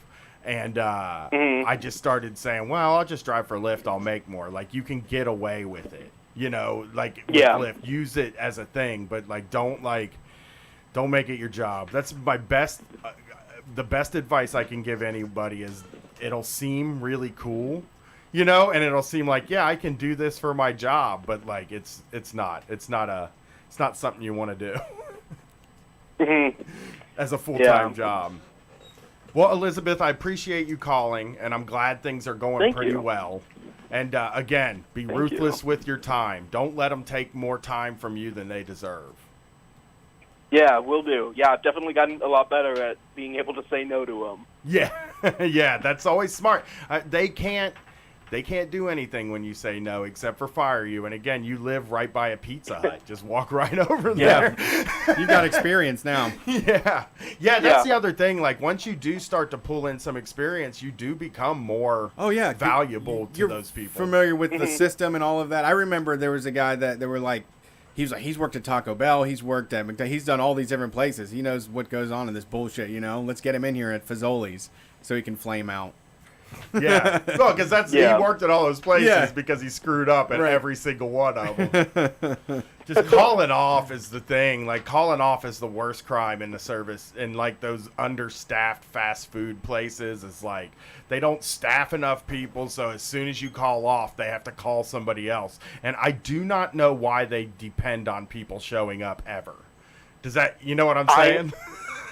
Yeah, I have gotten like a call from the area manager probably 3 or 4 times in the last week or so asking if I can open the store because like nobody shows up. They should never expect, they should run thinking that one person is not going to show up every day and staff like that and just take the hit on the labor costs, which is what they shave. That's the problem. They don't shave anything else. It's labor costs. And those managers are like, you know, the second it dies down, they're like, you're cut. You want to go home early today? I remember, like, at Chuck E. Cheese, they'd be like, do you want to go home early? And at one point, I had made $75 on my check for 2 weeks. And I learned, like, Oh, wow. you can't go home early every time. And he's like, do you want to go home early? And I said no. And then 10 minutes later, he's like, guess what? You're going home early. Oh yeah, it's not so much a question, huh? You're my go home early guy, Brian. I depend on you to go home early because you're lazy. All right. Thanks for calling, Elizabeth. We appreciate it. Yeah, thanks. Have a good night, guys. Brett loves playing with this screen now. I'm losing him. I'm totally here. I'm just making sure that there's surfing pizza rats if we're talking about pizza. Yeah. I've been having a blast watching you scroll through all these kids. All right, let's see who's on the phone here. Thank you for calling Street Fight. Who are we talking to? Hello, am I on? Yeah, you that's are you. on. Hey, On like hey, Donkey guys, Kong, right? Donkey Kong, fuck yeah. Donkey Bong. This this is Jake from Philly. I love you guys. You're like my idols. Oh, we love you too. We shouldn't be calling idols today though. 'cause- We're not in like we're not idols. We're non-hierarchical over here. Yes, anarchy, fuck yeah. I was calling because your last call-in show, you had this guy who called in about he was like working on a farm, Yeah. and I did that same like program. Oh, really? How was your experience? Yeah, actually, it was like the complete opposite of what he had. Damn, so it's like a roll of the dice? Pretty much, I think. I mean, I went with a friend of mine who's actually, he's called into the program a couple times, but we went to, like, upstate New York, and it was pretty chill. I mean, like, it was just these, like, two old guys, old people. So they like didn't expect us to do any work really, and we just kind of like walked around their farm and did whatever they told us. How much work were you doing? I mean, we did like maybe 2 hours of work a day probably, and then they like fed us and did whatever, and then we went around and hiked and shit and went to this nearby town and stuff. So it wasn't that bad. I mean, she was actually upset that she couldn't like teach us that much, but I think it was pretty fun. Why couldn't she Oh, no. teach you that much? Just not enough time? I mean, I really like it. It was like it's like all about like organic agriculture and like permaculture and all that. But and I really don't know anything about that. I just kind of wanted to get out and go travel for free. Nice. So. And you wanted to be on a... Yeah. The farm thing is so wild to me. Like, choosing to work on a farm, I would have been sitting there thinking, like, this is going to be hard. Like, I'm choosing to do a hard job. I mean, yeah, don't get me wrong. Like, it was tough work, but, like, they would pretty much, like, she said that I was working, like, way too much, and that we needed to chill out. Yeah, this sounds like a dream. 2 hours and you're doing too much. Yeah. Well, it seems... Yeah. I would love to do something like this just to see what it's like to live on a farm for, like... Okay. How long were you there? We were there for, like, 3 weeks. Oh, I'll do that. Yeah. How can I do this? Now Brett's like, you can't. Too bad. Now you have a real job. I know. Who's gonna do Street Fight, you dingus? Brett. Okay, so get ready for the Brett only shows for 3 weeks, and then the Brian only shows for 3 weeks, while we each go experience living on a farm. Yeah. And then we'll get back to you on what it's like. I mean, was it a cool little town? Because I know that farms can be like, there can be little hip little towns out there in the middle of nowhere. Was there stuff to do in the town? I mean, it was like in upstate New York, so like in the middle of the like woods and shit. But Was there a bar? I mean, it was. Yeah, I didn't go to the bar, but we just walked around. I mean, there wasn't a whole lot to do, but You got to go to the bar in a place like that because, like, when I'm driving and Waze takes me off the freeway to avoid traffic, does that happen to, like, have you ever had that happen? Yeah, Where it'll sometimes. take you out. I'll be driving in, like, Pennsylvania and, like, off on this back road, and I'll see a farm that not a farm, a bar that just, like, no windows. And, like, there's just cars all the way, parked all the way around the bar because that's what people do. And if you want to get, I mean, that would be the place that I would want to go to get the idea of what's going on outside the cities. Because I can't imagine what's going on in that bar. Like, I hate bars, but it feels like there's there's, like, you know, you go to gimmick bars in the city now. There's barcades, there's bars with, you know, pinball machines. Every bar has Jenga and a big Connect 4 and stuff like that. You know, that stuff isn't in those bars. I'm very sure. These are drinking bars. Yeah. And I mean, like, I used to go to little bars, like, back by where I grew up, and there's always wild times at those places. Like, it was never, like, just a normal night. It was a bunch of people who knew each other that were beating each other up on and off. You going on weekdays too? No, I did growing up, but in my early 20s, I used to go to this bar called Normal, man. It was always some crazy stuff going on in there, and it was just a little suburban bar in a strip mall. So, I don't know. If I was out in the middle of nowhere, I need to do that. I need to, like, have the guts. We need to go to that Ohio Hound Dog Face guy's bar. Oh, yeah, we'll go to Boehner. John Boehner's bar sometime. Actually, that's what we need to do. We need to go hang out at John Boehner's bar and get beat up by somebody. Hound Dog Face, that's his name. John Kasich is Hound Dog Face. Boehner is the orange person. He was the original orange guy before Trump. He used to cry all the time, remember? Yeah, He would he just got be emotional. getting, liberals would just make him cry constantly. He would be so like, these people want universal health care, and I don't know if I'm going to be able to stop it. Tears rolling down his face. He's the one who the Pope, like, personally shamed out of office. That rules, man. I would like the Pope to have to address me, though, if I'm going to be completely honest with you. Sure. I'd rather it not be because I'm a universally loathed asshole. Yeah. I can see that. Yeah, I don't want that, but I do want the Pope to be like, this street fight show, these guys are doing some pretty satanic stuff on that show. And Yeah. I would love it if the Pope got mad about us. We don't talk about dark energy much in Catholicism anymore. They don't, they would, we should maybe send some of our old, when we were obsessed with, like, spells and Satan, that little period, we'll get it in the Pope's hand. Yeah, we need to get that coloring You book. guys- I mean, the tarot cards to him. Yeah. Have you guys ever listened to black metal? I don't, but Sure, Brett probably Yeah. does. Brett listens to everything. Yeah. Brett listens to the coolest of everything. He, Yeah. like, basically is like, oh yeah, I listen to a few black metal bands. I mean, I was listening Cradle to Phil. like I Mayhem. Isn't was it listening the to them recently. Norwegian black metal bands that, like, burn churches and Hell shit? yeah, dude. Yeah, they did that in the 90s. They really took that secularism to another level. They play too much. That's my though. political platform. Those black metal bands play too much, though.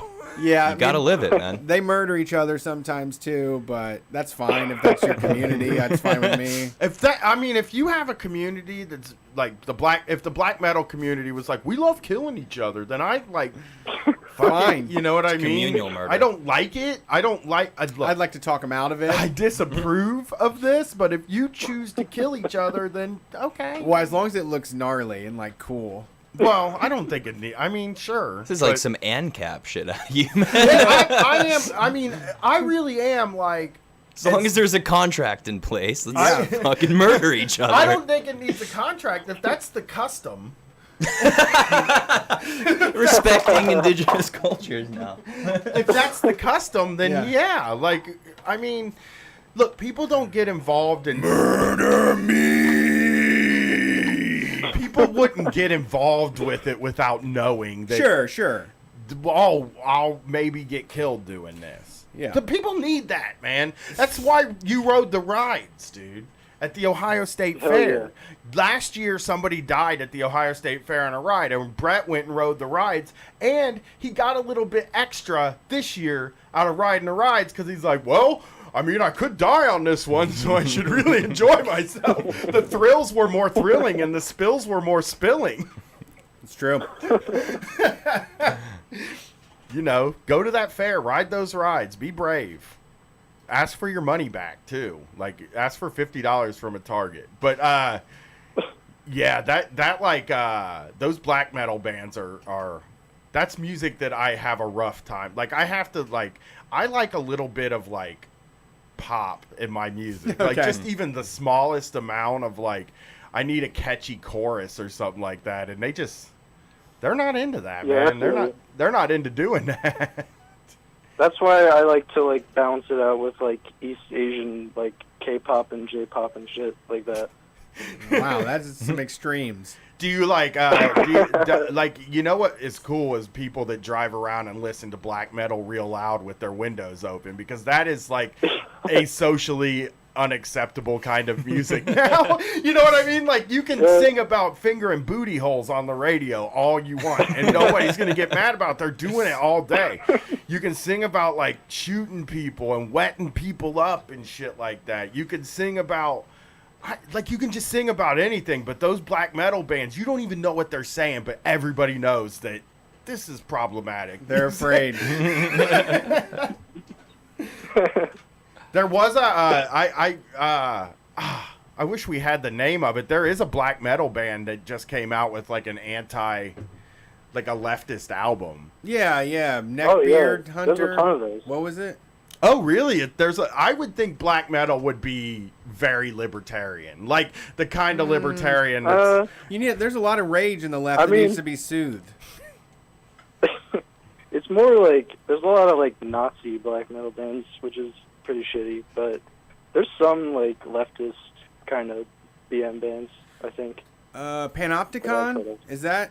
Yeah. That one's the best, definitely. Okay, that's a good one. See, Brett knows a Yeah. black metal band. I've never heard him listen to... You know what Brett listens to, everybody? This Vampire Weekend song. That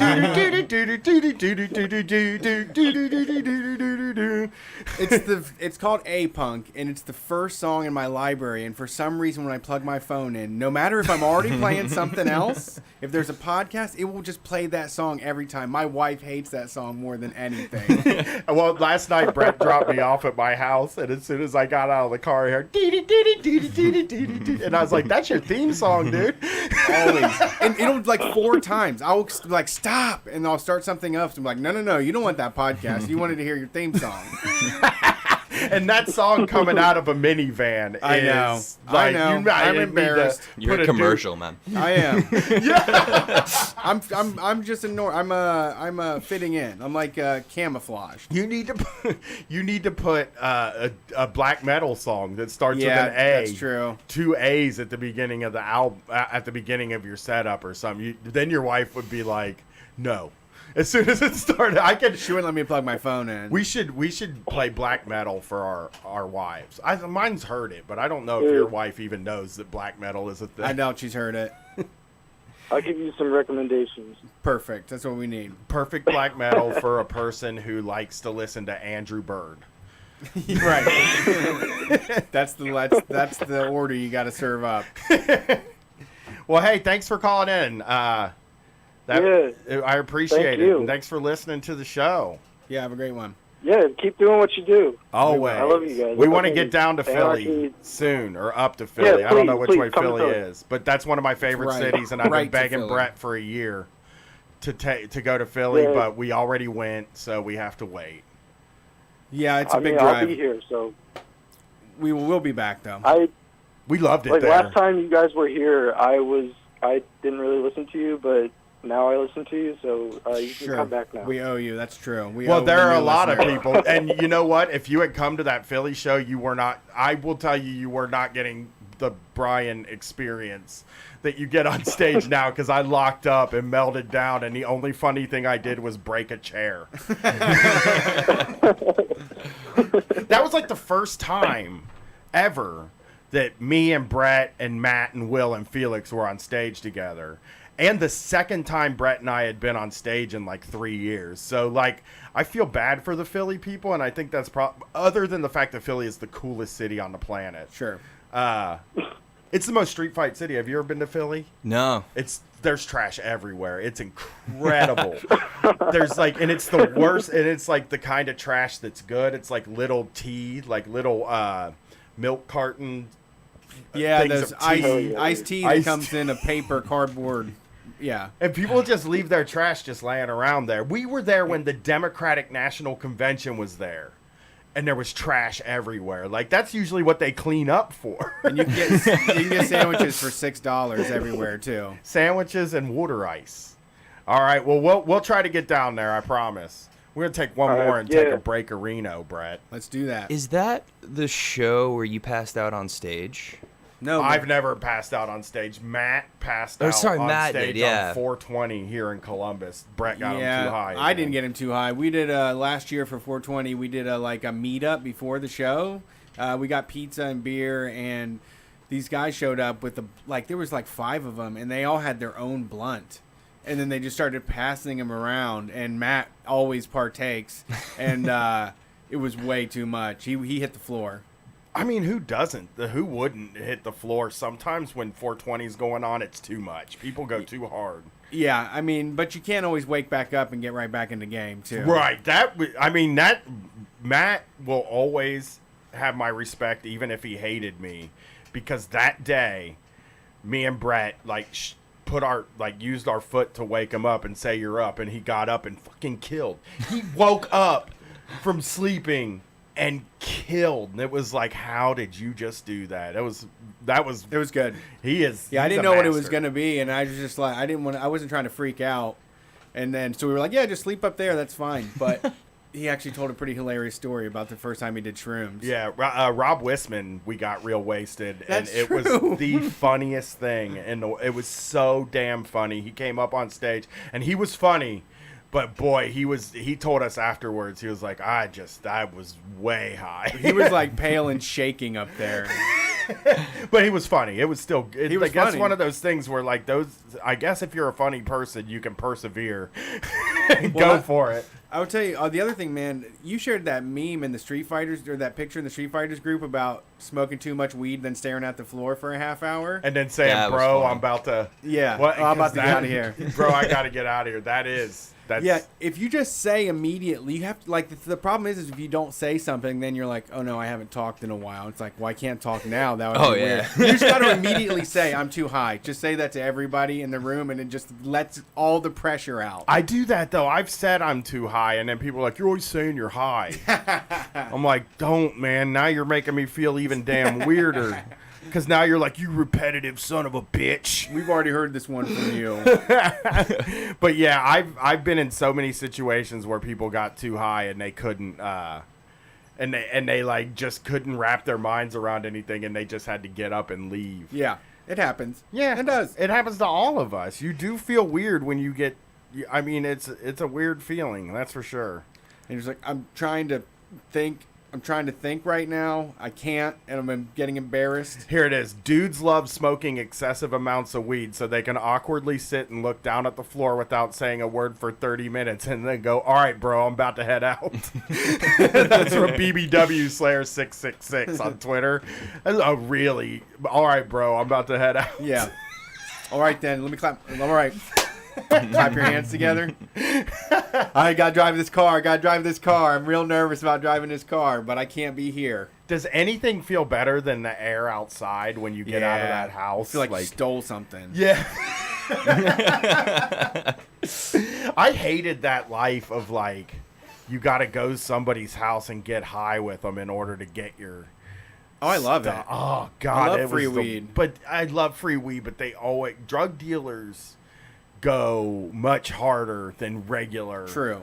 civilians. That's what when you go to like the legal states and you go to a bud tender, they're always like, well, man, I like to start the day with a quick 100 milligrams of sativa. That gets me rolling real good. And it's like, that's not what normal people do. Get out of here. Well, Brett would do it. But Yeah, I'm not normal. Dude, working in a weed factory, the amount of people who are like, yeah, man, I'll get up and take a couple dabs and get ready for the day. And then, it's kind of wearing off by the time I get in, so I'm smooth and good to go. And I'm just like, dude, if I woke up and took a dab, that's my day. That's crazy. And you work at a weed business. Like, that's cool though. That's how, like, see, part of my job is like being like, oh, hey everybody, I smoke weed. And I'm like a lightweight now. I don't do hardly, I probably hit this pen 4 times, and that's all day today. Right. And like, but I feel great. And like, I don't know if I really need to get to that high tolerance point again. 'Cause there was times where it was like, oh yeah, you know, I get up and I start smoking weed and I go all day, but then there got to be a time where it felt like I was never even high anymore. Like I just was like so used to being high that I felt sober when I was high. And then when I quit, and then I also like developed this philosophy, this weed philosophy that was like, okay, it's smarter to use the smallest amount to get high than it is to just use as much as you possibly can. You know what I mean? Like, I don't. You don't think that? I mean, I don't. I couldn't agree with that. I don't live that. I know you don't live that, but it's definitely it's the cost-efficient way of going It's not about a it. preferable way to do it. Like, that's not preferable to you to be like, I can just take 2 hits and feel perfectly good, and it saves me on weed and money, and it makes it so when I do get really high, it's special, you know? Yeah. No, like, I no, use it for, yeah, I don't. If it's a sesh, like with people, you got to have something rolled. I mean, And you're going through the whole thing. That's what I was going to say. Like, I smoke weed during the day, and I don't smoke a lot. I smoke a couple hits and re-up like every hour or so. But if I'm hanging out with people, then I roll a blunt or a joint or something, and I still get super fucking high like a kid. Yeah, and then I don't say anything to anybody for 30 minutes. Bro, I'm about to head out. All right, let's get this break call Also, in. I am moving into the high dosage of edibles too. I'm really liking that. I moved away I'm from about edibles. to get some 200 milligram gummies. I'm 100% out of edibles now. I'm done with them. Yeah. No more. They're just too much for me. It's not that they're too much for me. It's that they're too sneaky. And Oh, I have don't some like of it. those CBD pills if you want those. I have some. I The eat 'em. 50-50s. Oh, no. from I Denver. love those, though. Yeah. I would love to have some of those. That's an edible that I can get into. Any edible with THC and CBD, I like. Pills would be perfect. I'm for going me. to, okay, we'll work a trade out. I'm a pillium. I'm a pill boy. They call me Pillium. Thanks for calling Street Fight. Who are we talking to? Oh. Hey, it's Jeff. I'm in Profits Up. How's it going? Hello? Can you hear me? We Yeah. got you. Yeah, doing good. How about y'all? Well, I'm doing all right. How about y'all? We're feeling pretty good. Moving. We got started a little late tonight, and Yeah. we're kind of off. I think off, but we're having a good time, and we're on camera. Which, hey, if you're on camera, enjoy. Actually, go ahead. No, you're fine. You're fine. Oh, I actually fell asleep while y'all were like doing all the setup for it, and my wife told me I was snoring. So it would have been really interesting if I would have been a snoring skeleton. That would have. You wouldn't have been a skeleton. We would have had to name you something else, right? Do we have to name? What if somebody because is snoring? Lonnie's and Terry's, but what if somebody falls asleep? Sleepy Pete. You're a Sleepy Pete if you fall asleep Sleepy on. Pete? Okay. Oh, he's a Sleepy We can work Pete. with. We can build on this. So, what's going on tonight? Oh, this is my last summer Sunday, so I might not be calling in so much going forward, unfortunately, because I got to get back to the regular grind of, corrupting the youth. Yeah. We did I did a good third show with Jeffrey. Awesome. Oh yeah, that And- was a fun one. And it was really like for the people that like wrestling stuff, the last like 20 minutes of it is in-depth wrestling talk. So I hope for the people that don't like wrestling, yeah, it just ended about 20 minutes before the end. Like, I do this thing now on the third shows, Brett, where if I have a wrestling person on, I make them talk about a bunch of stuff that's not wrestling until the last 20 minutes. And then I'm like, y'all, we're about to talk wrestling. So Time to do this. time to chop it up about the greatest sport in the world. So, The one true sport. yeah, how sad is it that your summer's over? Are you getting amped to get back to work and you Oh. start getting a paycheck? Well, okay, so the way that it is the paychecks don't go away at the end of the year because I have it set. So I'm a 9-month employee. they're dispensed over 12 months, so I don't miss checks during summer. You should be It's just they're paid. smaller. That's tight. Yeah, but you should be paid during Huh? the summer, right? Brett? Yeah, He said he's getting paid absolutely. during summer. They take what he makes Oh, right. and they divide- split it up into 12 instead of just giving him what he makes all 12 Yeah. months. What's you know what I'm factored saying? in, though? Okay. You get that's 3 fine. months off. I know. They should get paid for those 3 months too. I He bet. is. He gets a check when he's not working. How much work are you doing in those 3 months? Over the summer? Yeah. Who's asking? Your boss. Your boss is asking how much work you do during the Lots summer. of work. I have a lot of work going on over the summer. I'm planning all the time. I'm writing up and making sure I have everything on point for the entire year. Do you plan everything right at the beginning, or is it more of an improv sesh when you're a teacher? I don't know how teaching Everybody's works. different. Everybody's different. A lot of teaching is like going from year to year. You'll use something that you'd used in a prior. Really fucking with education. They just come in and every year they have a new thing. Like, this is the new hot thing that's going to get these kids' scores higher or whatever. that And it sucks. just completely changes it up.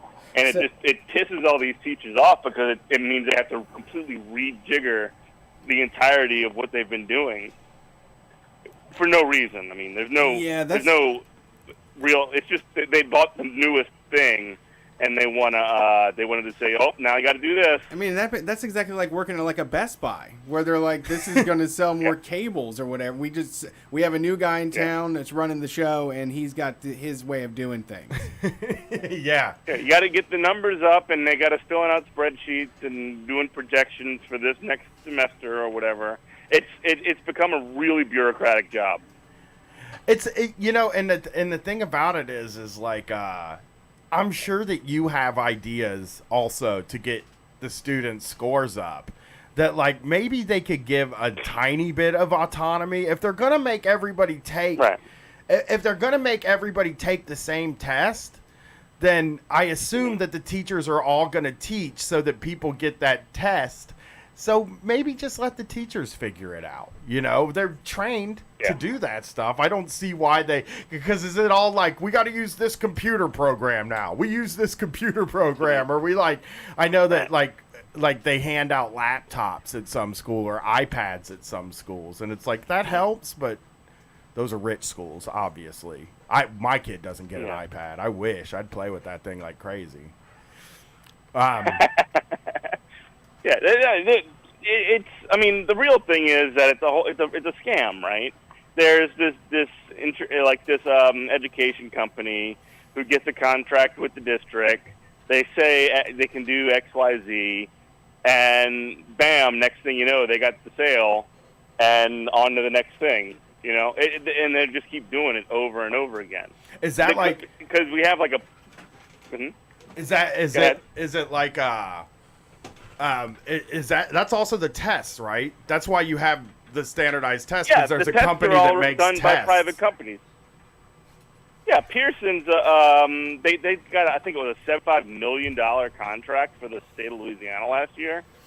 For like I don't know for how long, but the fact that we're like paying this much money for these people to, just like I said to you, I told you this on the third show. They take the prettiest month of the year of April, and they just make these kids just sit locked down, like chained to their desks in a room while the weather's beautiful. Yeah. And they say you can't go outside and have fun. Yeah, that's an East Coast thing, though. That's what that's an Eastern United States thing, because April is not, when you say in the prettiest month of the year, it's like, oh, it's somebody that lives in a good place. the South, right? Usually still snowing here. South. Yeah, we had snow No, on April well, 19th. we don't get we did get some snow last year. We actually had a thing where it was January last year, and they had, and I go to all the school board meetings because and they fucking like they know me because I talk shit. But they had a day where they didn't have school because it was too dangerous to run the buses, but they still had a school board meeting that night. So they were just like, I don't know, and it went until 12:40 in the morning. the school board meeting. And you have to probably be there at 5 or some shit in the morning, right? Why does school start so I mean, early? I get there at 8:20. Oh, that's not typically, bad. But it's not too bad. Well, my wife and I carpool together, so sometimes shakes things up. But some of these schools go in at like 7, and I'm just like, how in the hell do you live like this? How often are you late? This is Street Fight asking how often you're late. Because I'd imagine that's like highly frowned upon. So I'm not late that often. I get really anxious about showing up on time, just in general. That's just like something I've always had. But like, my wife's late sometimes. Because those bad kids are going crazy. And she's a Like if teacher, you don't show up, like that's how I was. I was like, teacher's late. Let's act wild right now. Let's smoke a cigarette in the classroom. Yeah, throw it up real quick. Let me get it in. Let's throw something. When I was in school, if the teacher showed up late, all the desks would be upside down or something. Yeah, by the 15 time they got to seconds after school. the bell, someone's climbing on top of something. Yeah. And college, the funniest thing in college, it was probably my favorite thing about college is like if the teacher's late getting to the class, there's a certain amount of time where if they're late, you can leave. And it's like 15 minutes or something. Yeah. Like if they're 15 minutes late and the whole class is looking at their phone, they would just be setting it up like 15 minutes, man. Like if they're 15 minutes late, we can just leave and we're out of here. And everybody was so amped for it. They always got in by the 15 minutes. I never had a class. I had one class that I got to leave. And boy, I got like a 40% in that class. And that was the teacher's fault. I will say he was late like 3 or 4 times. It was an 8-week course, and he was late like 3 or 4 times, and he missed 2 classes. And just basically, I paid, like I always think about the money I paid for that class, and I failed it. Yeah. Fucked my GPA up, and it was like, this guy didn't, I should ask for my money back. That would have been an occasion to ask for my money back. Yeah, for sure. I would speak to a manager. May I speak? I did go talk to the dean. Actually, we went and talked to the boss. Yeah. Got that and he just motherfucker in shook trouble. his head, like, yeah, right. Well, what are you gonna do? It's a community college. One time I had a teacher, when I was at LSU, one time I had a teacher who, her dad died, and she missed a lot of class. I ended up getting an A in that one, though. She was a wreck. She was, like, crying, like, doing the lectures and stuff. It was really, really sad. Oh, gee. Most of mine had it together. Most of the teachers I had in college had it together. I always wonder, now that so many teachers are fans of this show, I'm like, I wonder what was going on. Like, now that I'm, I think about it now. Because, I mean, you're not the only, like, a lot of our listeners are, like, teachers and librarians. And I'm always like, man, was they going crazy like that when I was a kid? Like, were they as edgy? Were they, like, the edgiest profession? Mm-hmm. Well, I do find that there's like a big generational gap between like the younger teachers that are doing it now, and then like there's a number of them who came from sort of like the in between time, and then there's a lot of baby boomers who are at the end ready to retire. And I don't know if that's everywhere, but it's definitely close to where I'm at. So they were the square ones. So there's a lot of really old teachers and a lot of really young teachers. And then, like, in the middle is less. Yeah. So were they the square ones, like the worst? Like the baby boomer ones got to be Some tough of them, to be yeah. around. I mean, like if they're like square, that's a problem. But there's also the risk with them that they just don't care anymore. I always loved. I had a principal. Some of them, yeah. Some of them is awesome, but then some of them are actively like cops. Yeah. I had a principal. In my 9th grade year, we had a freshman building, and the principal's name was Mr. Tusing. And he gave his notice before the school year started that after that school year he was leaving. And he did not care. And I was talking to this about to my wife, like my class in Groveport, my parents didn't tell me this till I got out of school because I think they thought it might encourage me. But when you would go to a conference, the teachers would say that the class of 97 is bad, like extra super bad.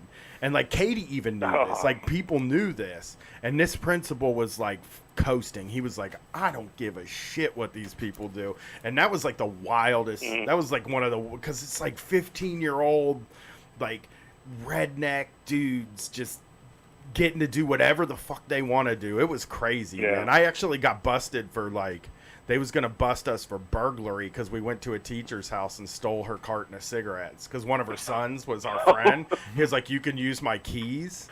And we went to his house and we stole his cigarettes. And they knew everybody that went. And all summer, I was terrified that they were going to call my parents and be like, Brian broke into my house and stole a carton of cigarettes. But it wasn't just me. I don't even think I got any cigarettes. I was like such a good kid that was just stuck with a bunch of bad kids. Oh, bullshit. I was innocent, I swear. I was always just along for the damn ride, make okay? I was sweet. I was You a were sweet a follower. boy. I was. I really... Well... I don't know. I would have to ask people if they saw me as a follower, because now that I'm older, I have like the full realization that people see you. Like, do you understand what I mean? Like that like when you're a kid, you don't understand that people see you a different way that you see yourself. Right. You feel like all of your social connections are these like are all based on what you think of yourself. So you think so like for me, I did think at that time I was good and I hung out with bad kids, right? And that like so but I was doing everything that the bad kids were doing. But I had a and I'll even say this, like at that You got away with it is what you mean. Well, I did get away with a lot of it, but even at that time my parents have this thing in their mind that we're like higher class than the place we grew up. So for a lot of years, I did think I was like a rich kid, like basically, because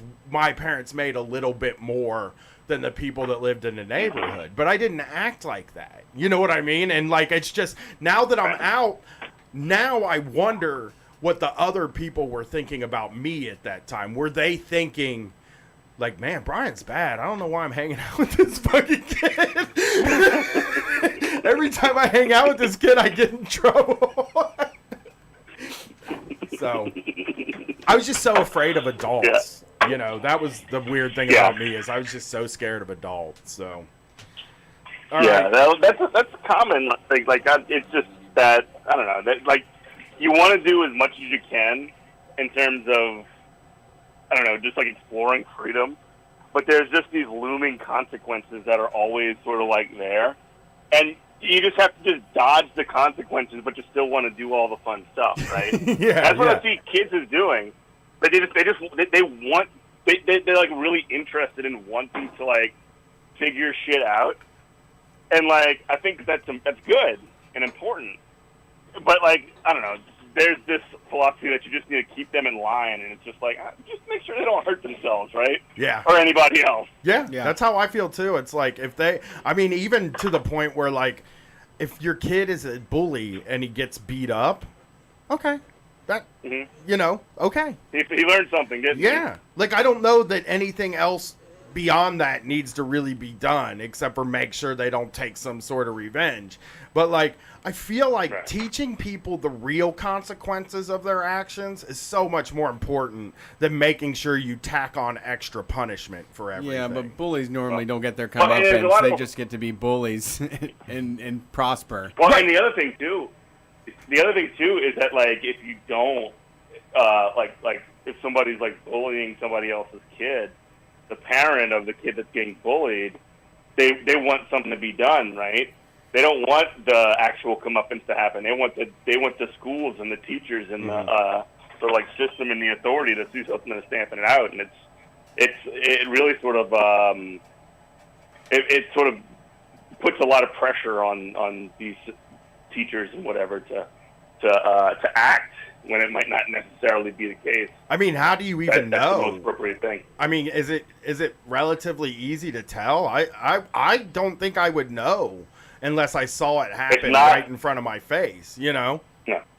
They make you do, like, really intensive investigations if there's even, like, the bullying word comes up. It's wild. Okay. Like, it's a very, very hot... It's like terrorism in a lot of ways. Yeah. You know, it means that, like, you just basically have to go and do a whole different, like, set of processes and procedures to, like, work outside of the regular rules. Well, and it is because they do think about bullying is like a thing. It when like it's a politically loaded word. You know what I mean? Like, Yeah, absolutely. who knows what's like whatever goes on with kids. Like I feel like sometimes we lose sight that they're new on the planet, you know, and like just they're gonna screw up. Some of them are gonna screw up worse than others, and I feel like it's really weird how we treat them. Like we give them more consequences than adults. Like the consequences of being lonely is a real thing. You know what I mean? Like in real life, if you're not a good person to be around, you end up lonely because people don't want to be around you and they're not going to put up with that. And that is a consequence. You know, and people don't treat that even thing where you're just like, you tell the kid, like, if you keep doing this, people aren't going to like you. If you're rude, people won't like you. And that's a really good way to teach people stuff, too. Because it's important to everybody that people like them.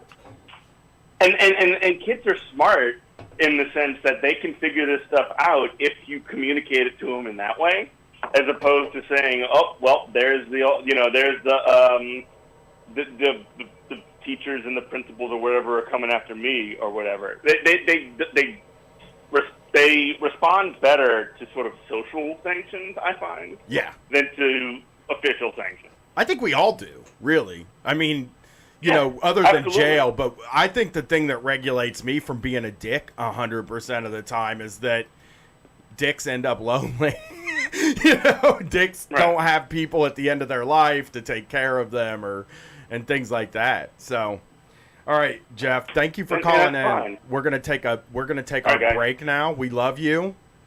Listen to his third show when he's already back teaching, and tell me when I'm allowed to play music. Thanks, Jeff, for real. Bye. We got. So it's gonna take a second for you on the Twitch stream.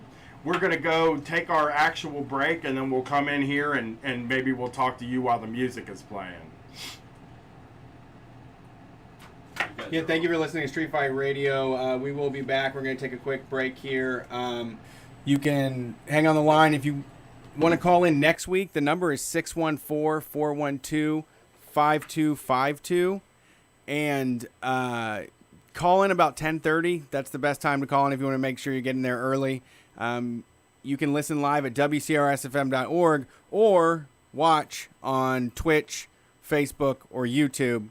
We'll see if we can keep this going. We might even, I want to add a lottery to this at some point too. Yeah, we got so much stuff to give away. Like, we just people send us stuff, and we got so much stuff piled up that we'll do that. All right, here you go. Blue Yeti, is on? Music playing when? I can mute the Blue Yeti whenever you want me to. I didn't know if you want to chat through there or whatever. You want me to mute that out? Have love. Ooh. Yeah, we'll be back, Twitch people. We got to, We're taking a break. We'll be back 10 minutes or so, 5 minutes. We should shut these off.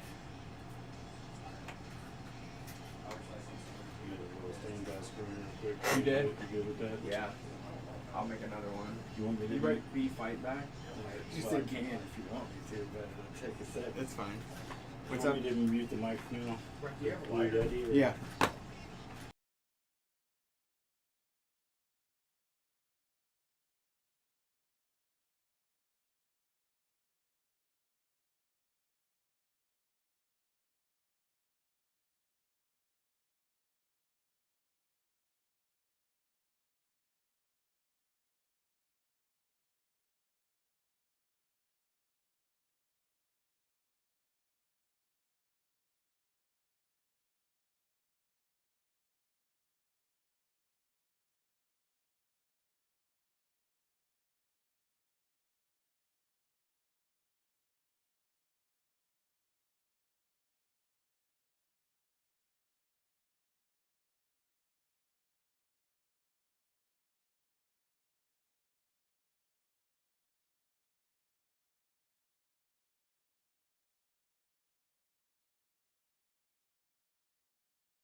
Fighters, thanks for being here. Sunday night, it's a street fight. We start taking your calls 11 p.m. Eastern Standard Time. You can listen at WCRSFM.org or check out our social media, Street Fight WCRS. You can find us on Facebook, Twitch, and YouTube. We'll be streaming the show live there when we can. So thanks for tuning in and jumping in the chat. We don't have all that chat stuff figured out yet, but it's on the way. And we're going to do something formally with the bingo card. Some listeners made a bingo card that I thought was really funny, and we got to figure out a way to incorporate it, but that's on the way as well. Also, if you watch on the stream, you can see the Deadpool animations and the pizza rat and the skeleton that comes up if a skeleton calls in. The pizza rat. Yeah, he was surfing on a pizza. Do you remember the pizza rat? I do remember It's Pizza the Rat. cutest little boy. Well, I don't know if it was a boy, but you know what I'm saying. Pizza rat. He's the pizza rat. He loves the pizza. He goes and he gets the pizza and he runs across the street. Yeah, I also like smoking crab too, though.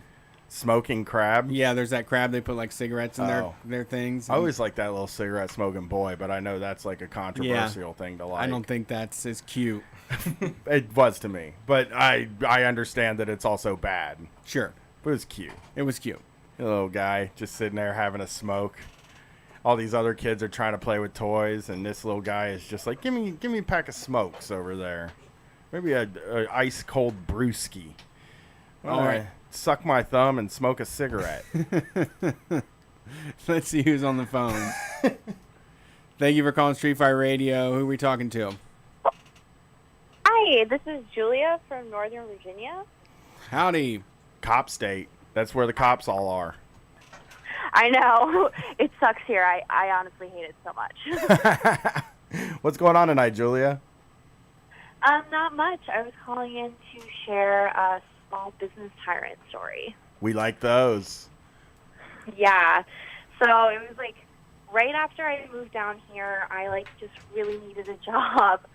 And so I took this position working at this bakery called Edibles Incredible in Reston. Naming names. Wait a minute. We got to give you credit. Naming names on Street Fight. Julia's naming names.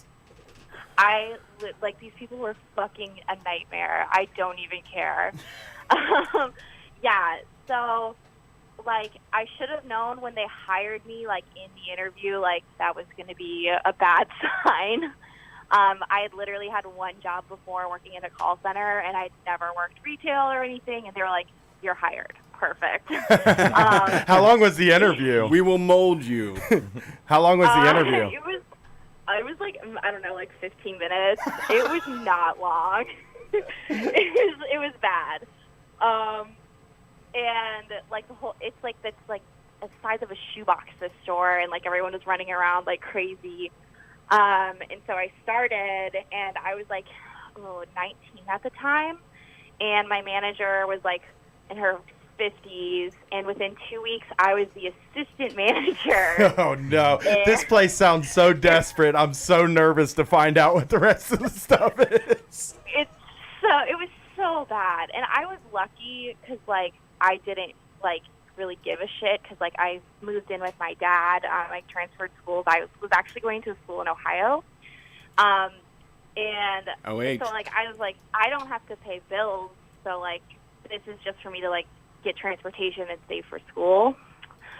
But yeah, so if it just evolved from there, my manager was really nice to me, obviously, but she was an alcoholic, and so she would go across to the restaurant, or literally right across the street, and get wasted and invite other staff to get wasted with her, which was fun for me because it never turned into anything bad. Okay. But she did get really drunk once, and she just fired someone.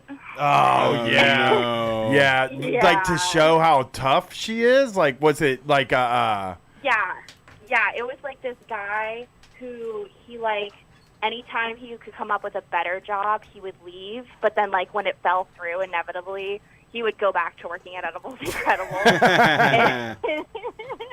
and she was just sick of it, and he was doing the same thing.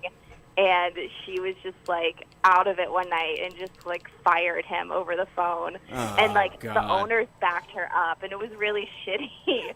'Cause, like, So I mean, she got wasted, and did she come back into the job and be like, "Hey, I'm gonna call this dude and fire him. I'm gonna show him who runs this joint."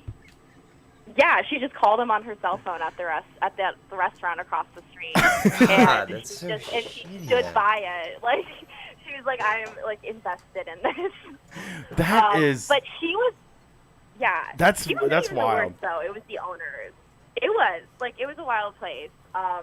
And the owners were like super small business tyrants. Like they would just micromanage everything, and the way like we sold, like if we weren't selling enough product, or like, you know, we weren't taking like the stuff out fast enough, and we'd have to throw stuff away.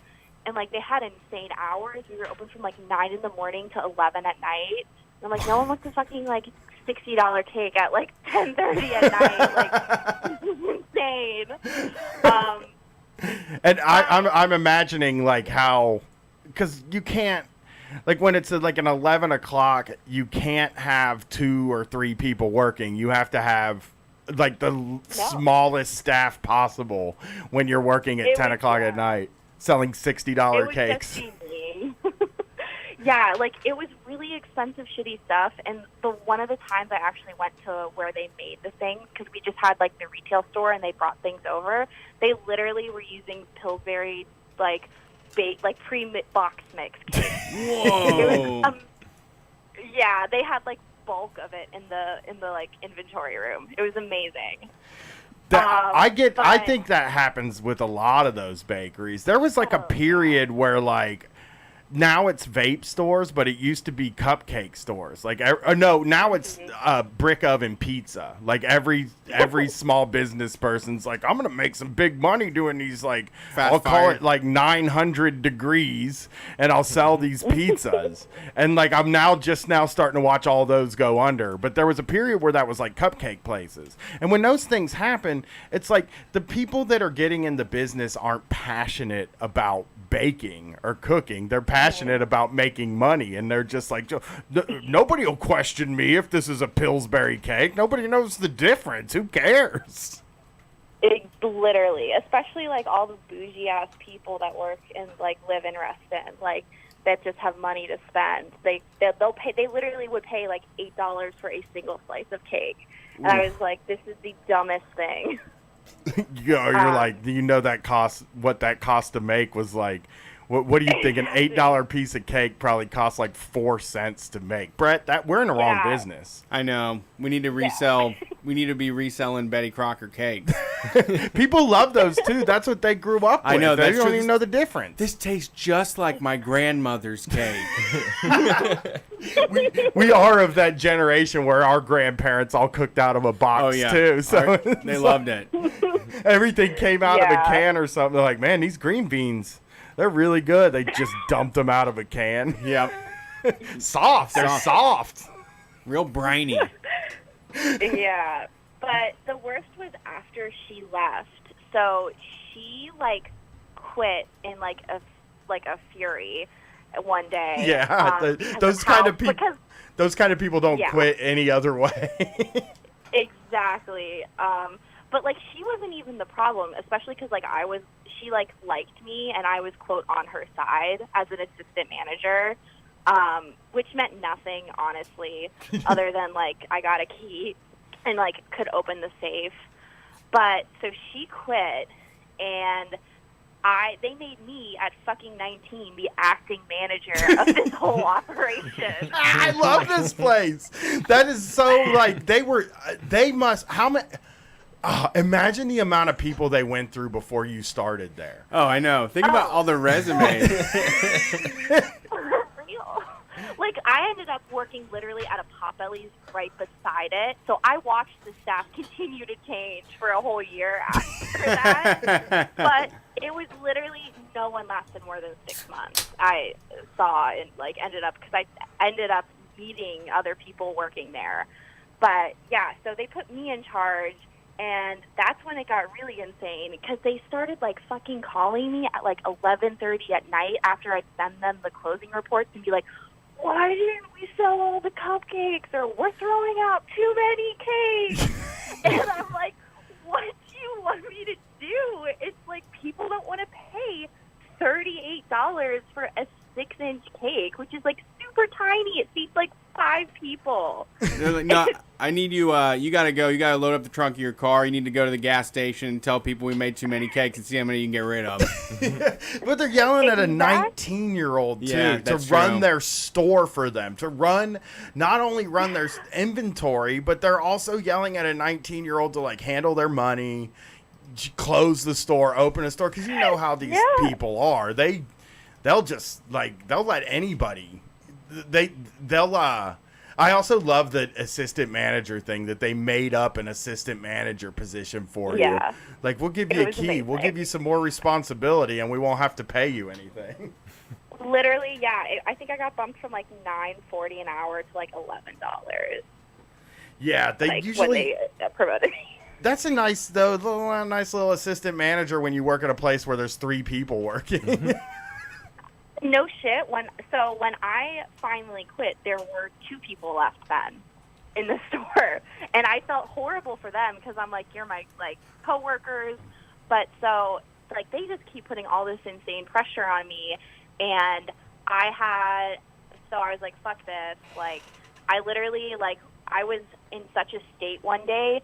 The regional manager of the Potbelly I ended up working for came over, slid me his business card, and was like, you need to get out of here, apply for these jobs. And so I ended up going and being a shift lead there. But so I put in like a week and a half notice because I was going to go home to visit my mom in Pennsylvania. And they like flipped out. They were like, you're not giving us a full 2 weeks. This is insane. Like, well, I hope you'll be flexible and work other days and blah, blah, blah. I was like, okay, whatever. And so I had tickets to go to the Renaissance Fair because it was in the fall. And they were like, you need to come in on a day you're not scheduled. And I was like, no, I put in my 2 weeks. This isn't happening. Like, I have plans. No. And the owner, his wife called, and she started, like, bitching me out on the phone. And I was like, I have a medical reason I'm not coming in. And she was like, you need to tell me right now what it is, and I need to see a doctor's note. And I'm like, it's a day I'm not scheduled. I've never been spoken to this before. And so I slammed the phone down. I was, like, half in tears. And I, like, grabbed my stuff because someone just came on their shift. And I said, Megan, I'm really sorry, but I'm leaving my key and I'm walking out of here. And I took a cake and left. Yeah. Yeah, I mean, that's the thing, too. You're talking about, like, people feel real comfortable broaching that type of boundary when it comes to, like, they just think you owned you. Yeah, for real. I had a weird, this is kind of related, but I had a weird situation where I was parking to go pick up my wife, and it's in a private lot. There's only like 12 spots there. Usually about 10 of them are empty. And I pull into one of these empty spots, and this guy rolls up and knocks on my window, and he's like, you parking here? And I was like, no, I'm picking up my wife.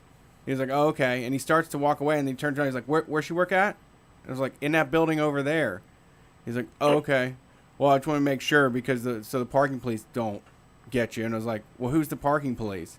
He said, me. And I said, are you serious? And he said, yeah. And I said, mind your own business. And then he was just like, walked away, and that was the end of it. But it was weird that he came up and was he was like freestyle policing the parking lot. With he had no pad of paper. He couldn't write me a ticket. It was just some asshole on a power trip. Oh my God. Yeah. What? Yeah. We called those people leaders where I'm from. Oh, okay. Then I need a doctor. The one time, like, it's working for me. Sure. Like, I don't have to give you anything. Right. Yeah, I can walk out. Yeah. I'm done. That's awful. Is it still open? Yeah, I honest to God don't know how, because like when I was leaving, they were freaking out about like like rent was going up, and weren't sure if they were going to be able to afford to continue having a storefront. They thought they'd have to go to just strictly orders, because they do a lot of like the really expensive like wedding cakes and stuff, and they go to wedding shows, and that was always a fucking nightmare, having to go to wedding shows with the boss, because you're literally there with the owner all day long, so it's just completely exhausting and bullshit. But yeah, I was just like lucky to get out and into a like, especially to that like better situation. Yeah, and I mean that has to be expensive rent too. Are they just losing money? I guess they're just keep throwing money into a business they can't run. I mean, yeah, they have to be, honestly, because like there aren't enough cupcakes in the world, because they're in like this bougie, fancy development. Oh yeah, I spent some where, time like, in Reston. Oh yeah, so it's Reston Town Center, where like the Rolls-Royce building and the Microsoft campus and stuff are. Oh god, yeah. So, I think I mystery shopped at Potbellies. Actually, now that you're saying all this, because I remember that. Yeah, no, that's the Potbelly I worked at. You might have mystery shopped her, Brett. Hey, was Potbellies bad? Is because like I love Potbellies. It's my favorite thing in the world. It's the place I eat it all the time, and people are like, "Oh, Potbellies is probably bad," and I'm like, "Oh, I hope not." It's one of those things that really depends on the manager. So my manager, Darcy, was like literally a saint. And she, like, really, like, looked out for us in the store, especially the people, like, because, of course, there are always dumb teenagers and, like, people that, like, cycle through. But the people that stayed, she made sure, like, you know, the women that had children were able to leave to pick up their kids on time. We always had set schedules that were consistent. She really did a good job making sure we were staffed. Also, because we were a really, really busy location that did like a lot of catering to all the office buildings, and she made sure that like people were taken care of. But like the like regional manager was like a shithead, and like all regional managers are shithead. I never heard of somebody saying, you know, I really got a lot out of meeting my regional manager. Taught me how this job, because it's always like every time the regional manager comes at a fast food place, especially, it's like a huge panic. Like Tom's coming in today, everybody. Make sure you keep your head down. Don't let him see you doing this or that. And it's like, fuck, why is Tom such a dick? Yeah, we had, he was less of an issue, but his boss would come in a lot too, like pretty regularly. They like have like upper management like going through the stores and making sure you're like, you know, following the Potbelly like guidelines and like always serving with a smile and that shit. But like the day-to-day was fine. Like I mean, I was like 2019 when I was working there, and they like didn't give a shit like having me like close the store and stuff.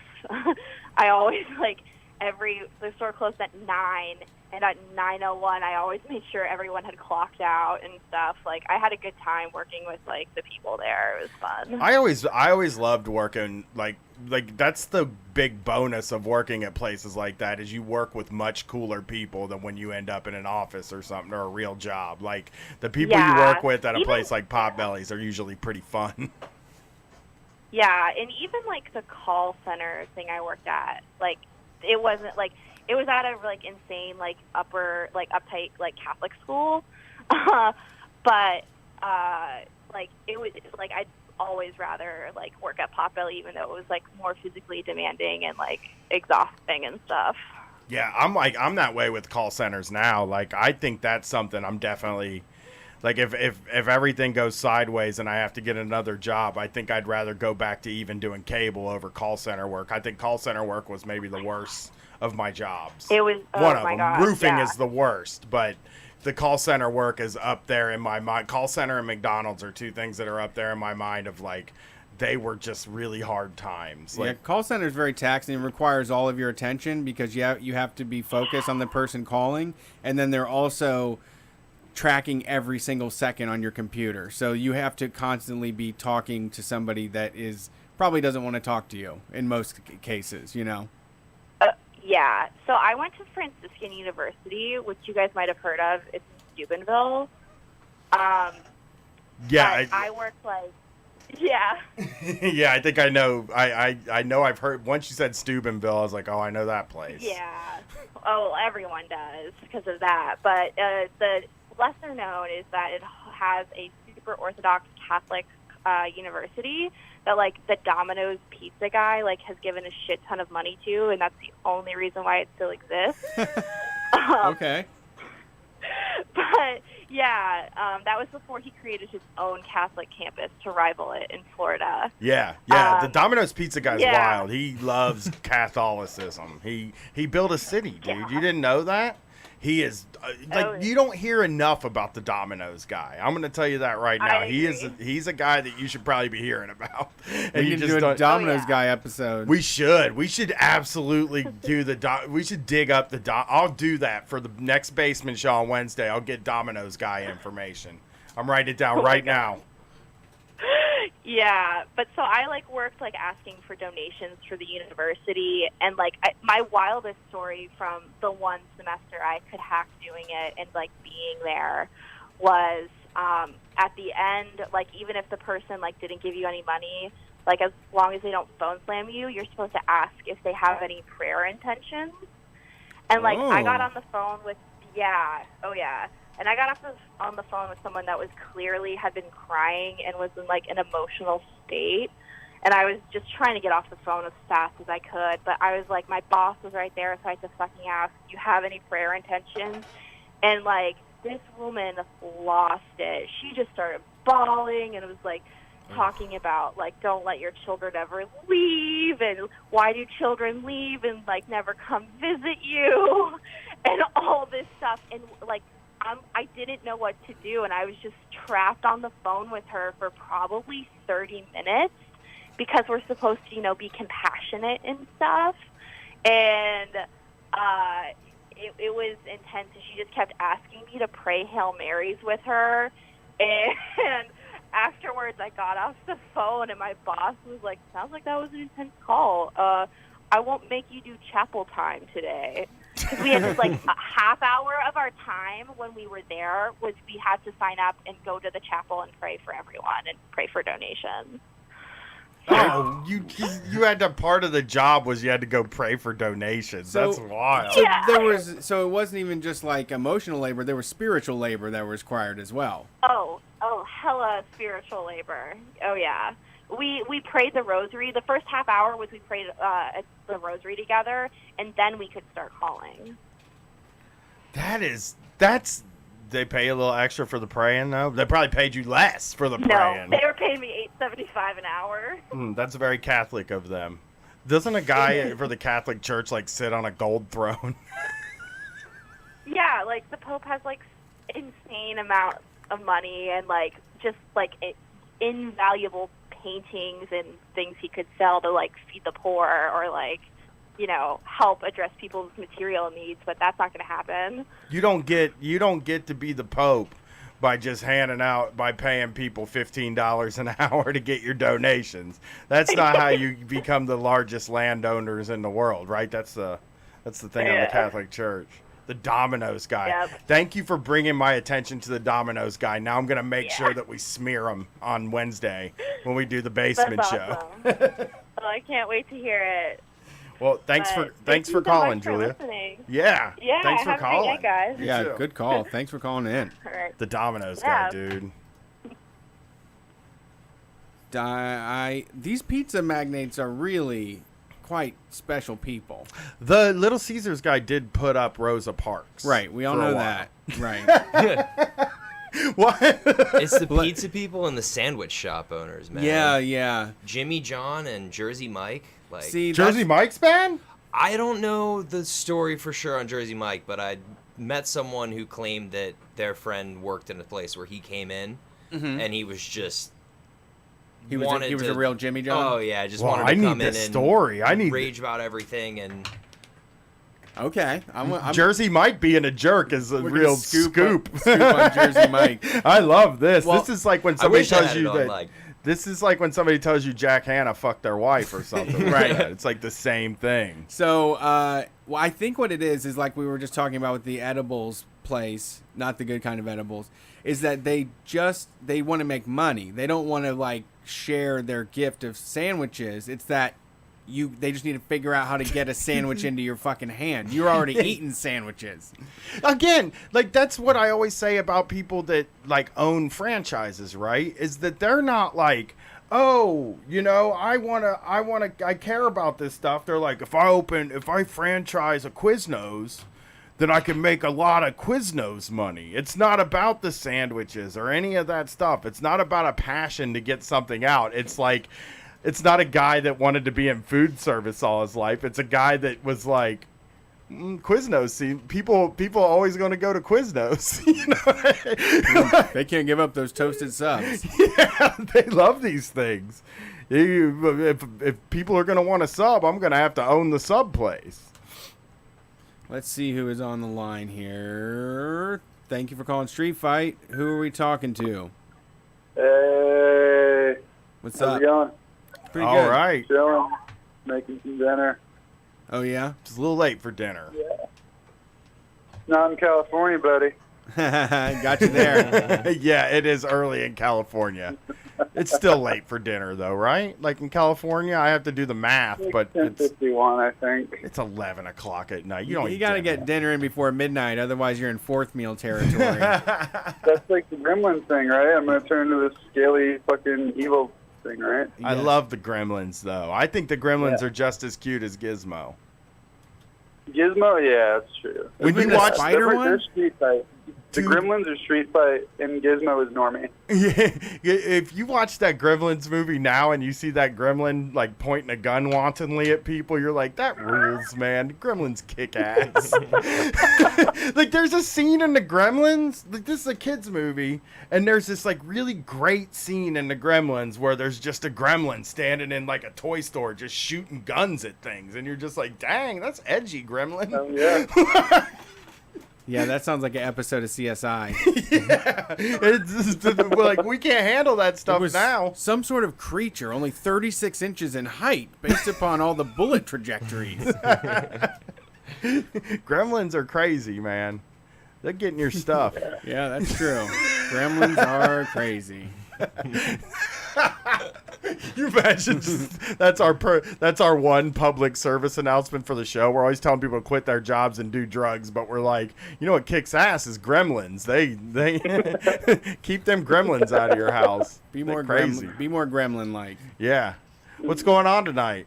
I know you didn't call to talk about Gremlins, although I mean, we could. I could talk about Gremlins. Not a whole lot, honestly. I'm just kind of listening to the show, but yeah, I feel like my life is getting a lot better, which I'm pretty happy about that. Oh, what, had some recent changes? Yeah, like just material conditions are going to get a lot fucking better soon, I think. Yeah, that is nice. Yeah. It But go ahead. no, please.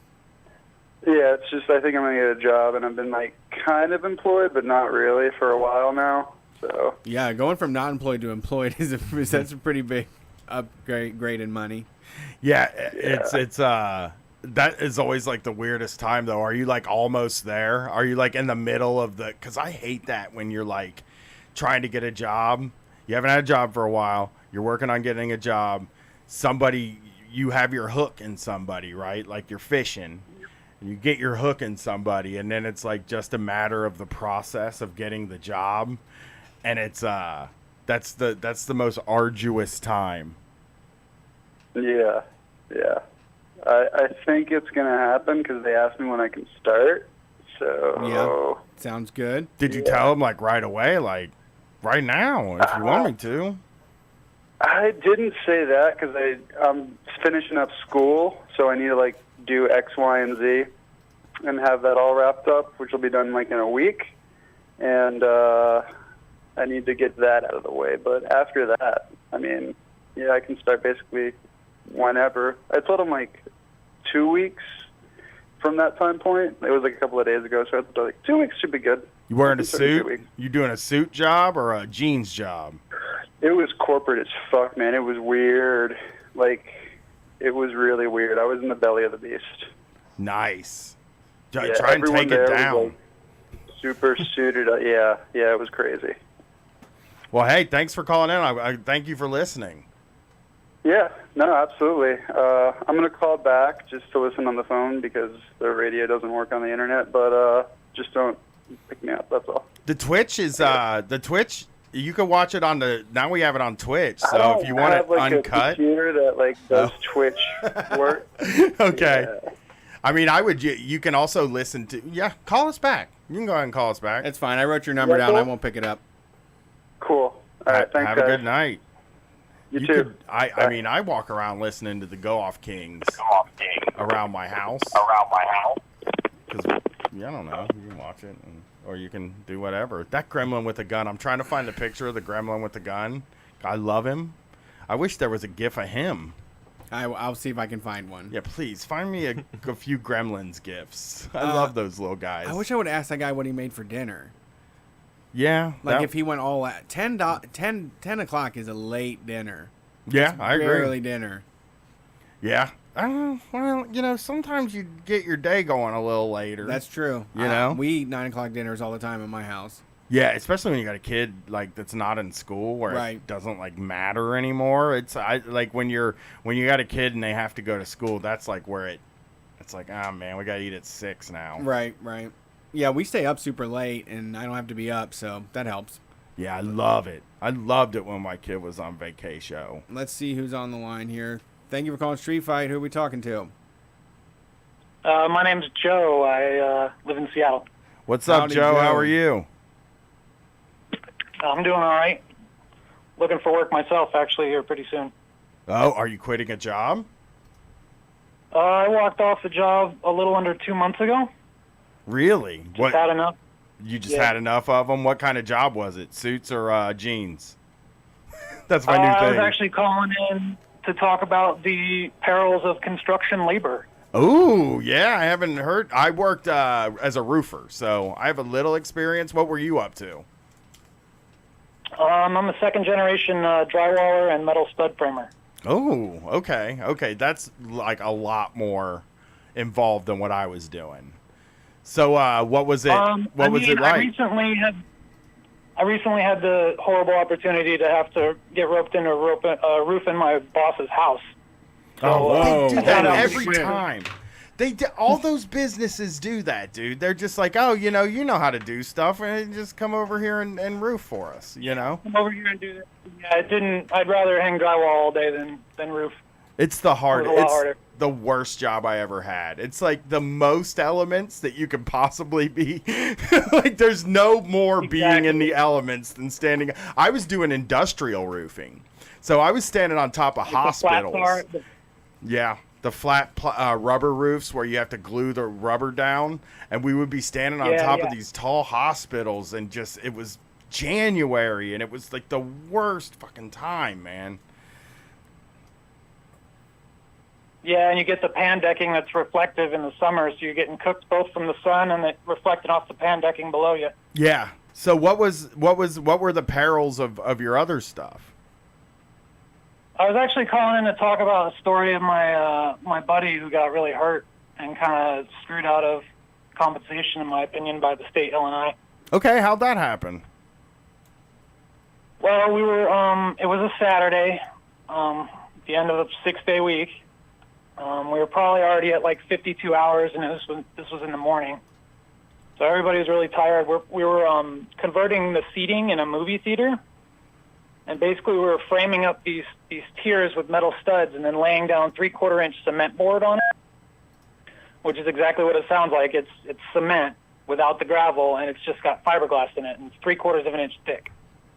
So each sheet, it was a 4x8 sheet. Each sheet weighed about, I think, 150 pounds. Oof. And my buddy was out cutting it outside because we couldn't cut it inside because they had no plan for the dust inside. So they just let us cut on the outside of the theater while, like, the wind was sending the dust into the parking lot. God. Like, this company I was working for really liked to make me do things that would just, like, piss off the general public and or our customers. Right, So we were right. like too cheap. We were too cheap, and my boss was too dumb to like plan efficiently. But that's a whole other thing. Anyway, so he's cutting out there. He's got his sawhorses set up, and this stuff is super heavy. He's got to have my other friend Ryan help him move it, you know, so that he can cut it with a skill saw. So there's a stack of it there that he's pulling full sheets off of, and he's measuring them and cutting them, you know, to the right size and shape. We need him to haul them in and set up this new tiered seating. And, you know, some of the pieces that didn't get cut right or scrap or just pieces he needed out of the way, he was putting on what's called a board cart, which is this steel. It's about 4 foot high. It sits on 4 8-inch wheels that all swivel. And it holds the board, like sheet board, like 4 by 8 sheets, vertically. It's like you set one end of the 8-inch long edge or 8 foot long edge on this board cart in the middle, and they lay sort of almost vertically lean back a little bit against the cart. And I had told him, you know, the spot he was cutting on was a slight slope.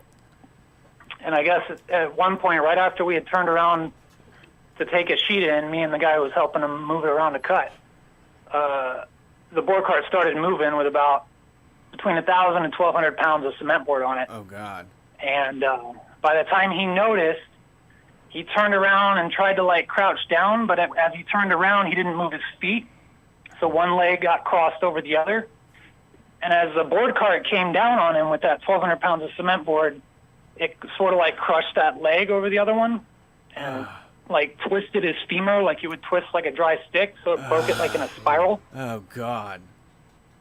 But the board cart, luckily, like, the board cart got close enough to the big stack of cement board that he was cutting on, and it was a good 4 foot high also, that, like, there was enough space that 1,200 pounds didn't, like, you know, completely crush him and do a lot worse.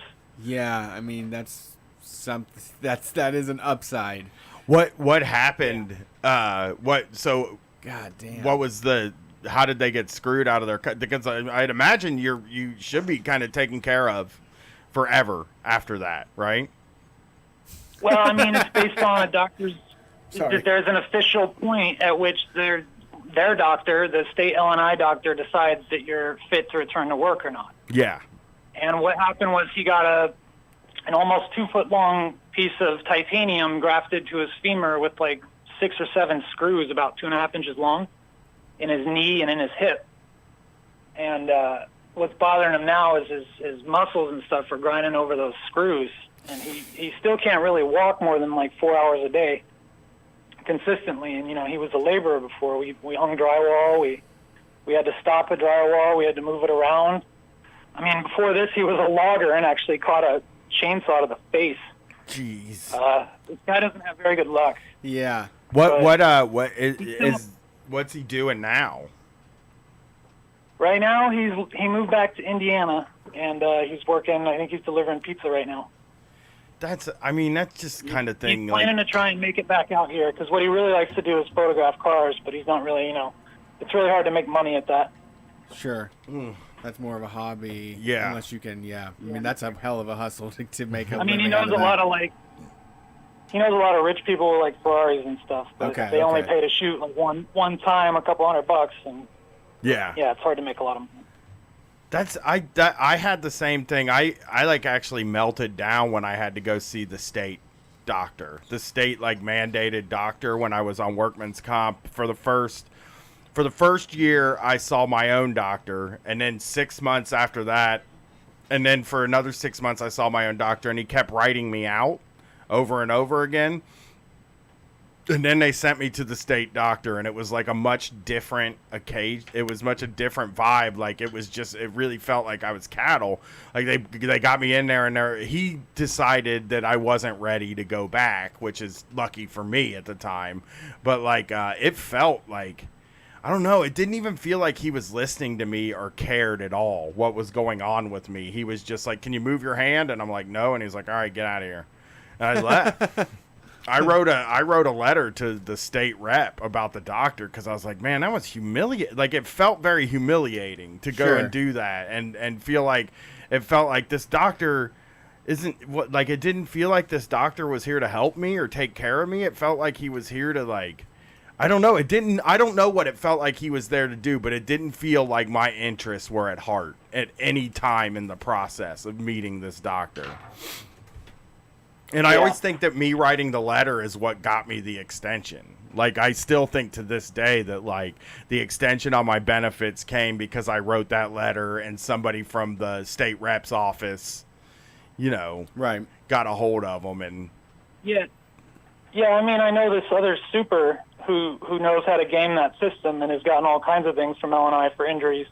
And he was actually supposed to be on desk duty and was still working as a superintendent on job sites and helping assist with deliveries and stuff. And he had gotten, like, state money for classes and retraining and stuff. He said, you got to get a lawyer. Yeah. Like, the only way you can really get what you're owed is to get a lawyer, which I keep telling my friend, but he's just not the type to try and push it, I don't think.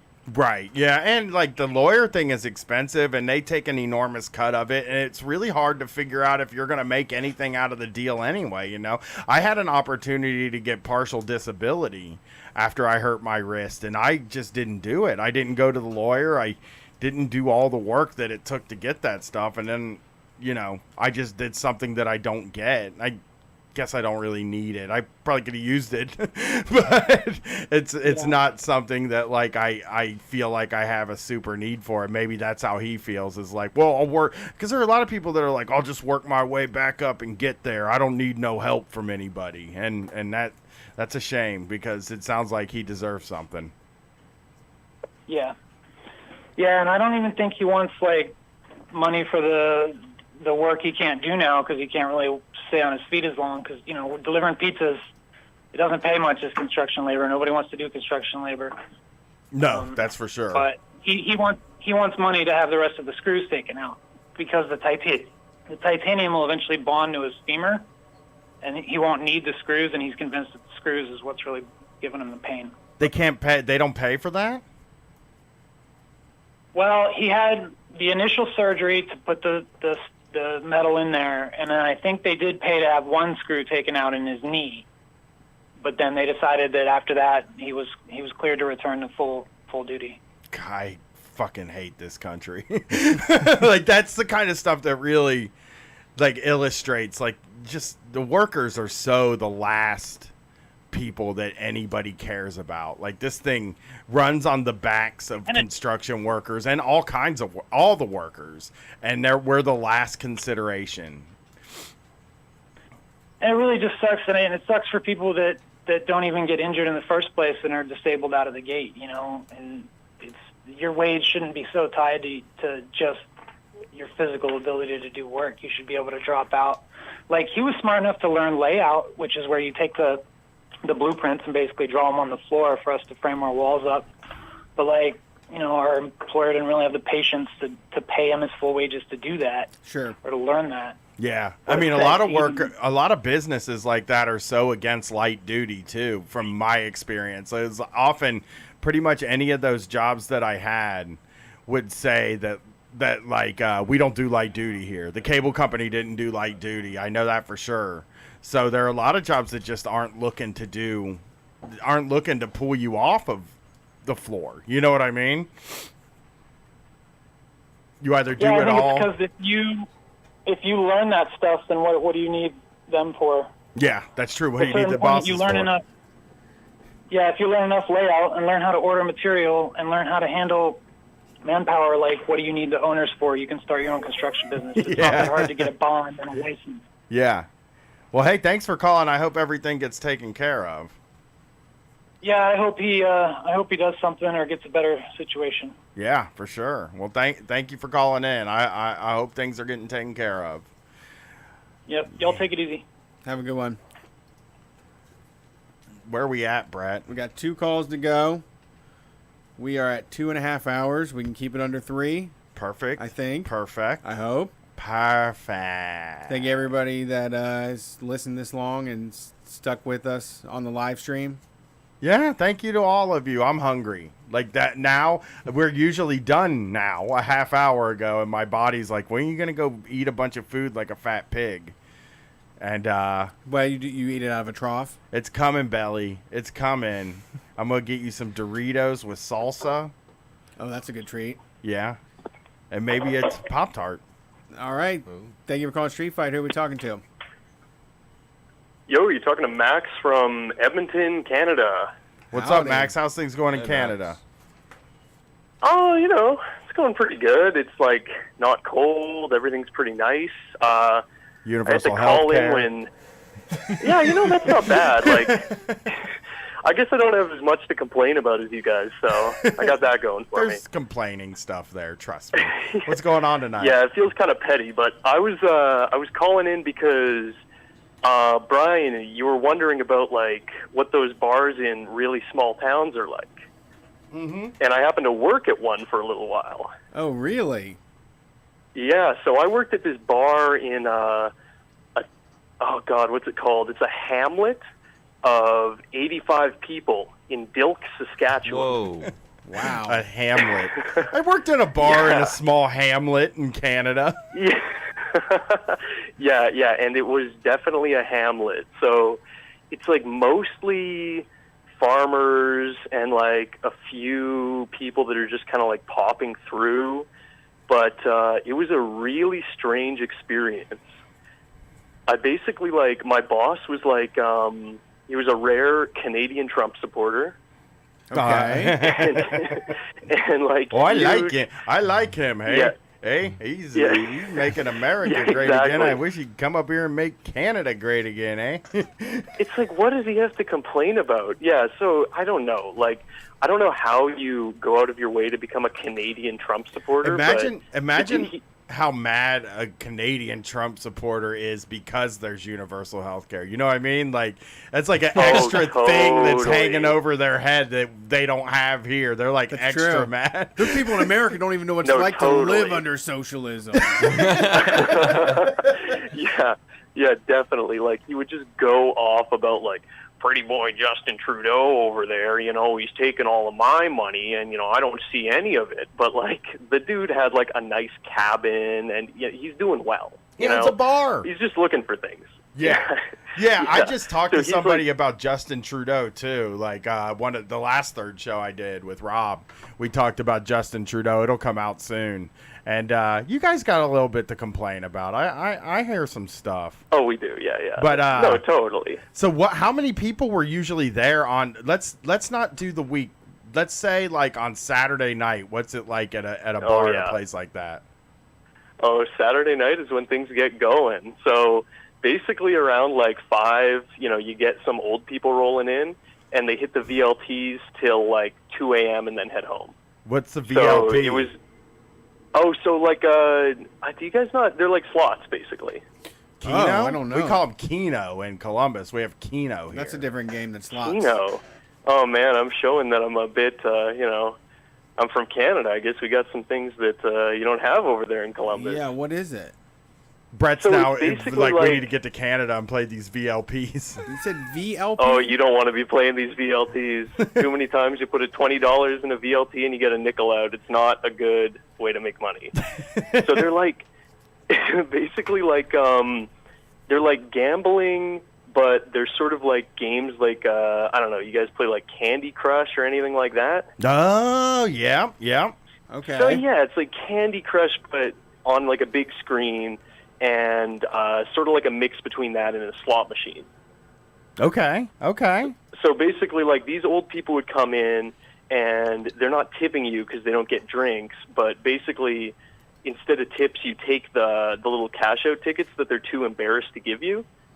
Like, you'll get, like, a cash-out for 25 cents or whatever, and you can take that, and, like, that's your tip, basically.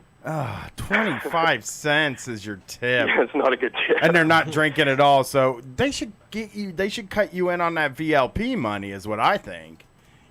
Oh, yeah, well, if they're making any, but I feel like they were just kind of, they're retirees and they're sort of blowing the cash. But, later in the night, you get a few characters. One time I had this woman come in, and the whole night she was just drinking Paralyzer after Paralyzer. What's a Paralyzer? And, oh, man, is this another Canadian thing? I feel like I Brett, feel really foreign do now you know on what the a show. Paralyzer is? Never heard of Paralyzer. Chi, ever heard of No. a Paralyzer? Yeah, I feel like Oh we're my talking to somebody God. from another planet that has rad drink names. Okay, so it's kind of a gross drink. It's it's like a milk-based alcoholic drink. So it's like Kahlua, Coca-Cola, like I said, like 2% milk, and then a shot of vodka, and that's a paralyzer. AKA a Colorado Bulldog. Okay, so Is that a Colorado Bulldog? They also call them a Colorado Bulldog. I'm looking it up. It's on the damn. Drink Kings. Then they got a paralyzer recipe. There's a picture of a Well, paralyzer we can't for call you. it a Colorado Bulldog up north, so I guess that's why it's a paralyzer. Oh, it looks pretty nice actually. 1 it looks ounce- kind of like a Coke float. Coke with Kahlua though? 1 ounce vodka, 1 ounce Kahlua, 5 ounces Coke, 1 ounce heavy cream, and a maraschino Ooh. cherry. Yeah, I'm into I it. wouldn't drink. I wouldn't drink it, fellas. I don't know. I served this woman so many. She drank an entire 2 liter of milk throughout the entire night. Wait, I And thought I you were was gonna just say a like, pop. They You don't know, do 2 liters they of do milk, liters too? in their milk up there. No, We do 2 liters liters of of pop. milk. We do liters Yeah, of pop. 2 They do liters of milk. Right. Yeah, it's like you don't want to consume that much milk in a night out. That's gonna do something to you. I have another paralyzer. Hey, Yeah, she was getting paralyzed. Like That's they were just wild. going down. like you wouldn't even ask for something like that in a bar.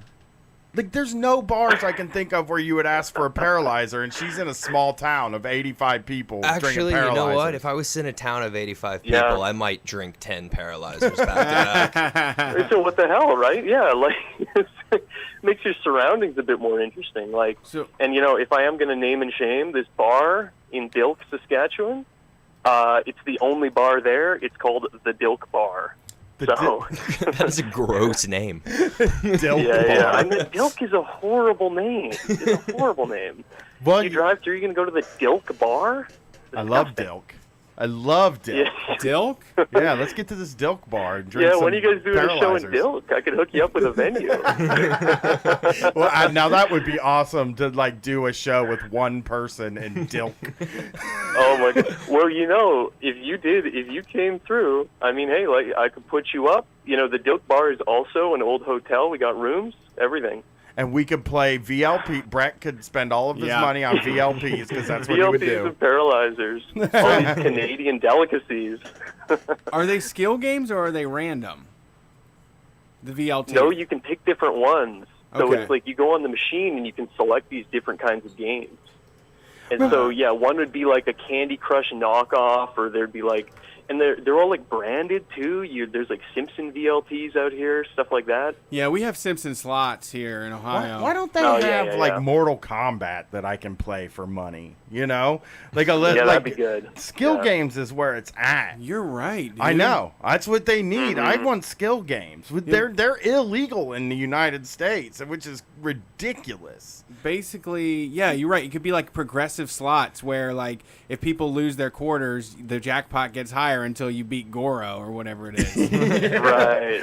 You Oh, that'd make be more so money. good. You make more money on easy or novice, Oh, medium, yeah. and hard. If you got to do that hard where you got to fight 2 people at the same time, like 3 times in a row before you get to Goro, and then you get to Shang Tsung, like that, you deserve $30 for that. I would be Yeah. making that because they don't want me being able to pay my rent that easily. They Right, don't do that.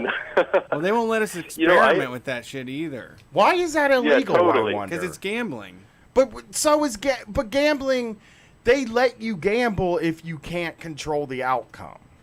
Like they should let you control the outcome. Like I should be able to build a skill to gamble with. You know? Does that? Well, yeah. No, they don't like that. That's, Yeah, you'll no, get kicked out if you get good yeah, at blackjack that's- or they don't Yeah. want you doing that. They hate that, but that's not the world I want to live in. I want to live in an anarchist utopia where I can like count cards. Like I think counting cards is fair. I don't think it should be against the rules. Yeah, I agree. It's like Yeah, this you dude- put the effort in. Yeah, I learned how to do it. I get to count cards. That's how you play a game. Like I hate that. I hate gambling. Makes me so mad. Because it's not a skill base. I feel like trivia, they could do trivia, you know, Yeah. for money. Trivia at a trivia slot machine? Like a trivia machine that just randomly gives you trivia questions and you got to answer them and you make more money for the more answers you get, the harder the questions are. Yeah. That seems fair. Trivia IQ. Yes. Oh, we lost a caller. Oh, We I need feel bad. The Dilk guy. gift for this Oh situation. no, I Where's it think at? our phone went Is our out. phone dead? I think we lost our phones, folks. Oh no. What the fridge? Oh no. I don't even see us hosting in there anymore. It's over. I don't know if I can Try. talk to this person. Hello, are you in there? We No. ran out of money? We lost our connection. Damn it. That's the show, folks. We just screwed it up. Unless Brian can call. Hold on. Hold on. Stay on the line, listener, that you can hear us, and we can't hear you.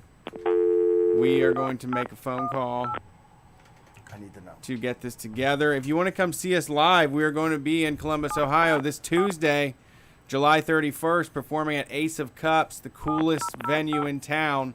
Be there and show up for us. calling Call-In Studio. It'll be $5 to get in, 18 and up. It's not. Some of the stuff says 21, but that was wrong. We're doing karaoke afterwards from 10 to midnight, and I think I'm gonna go bowling afterwards. You like bowling, Dylan? Yeah. Hey, are you in there?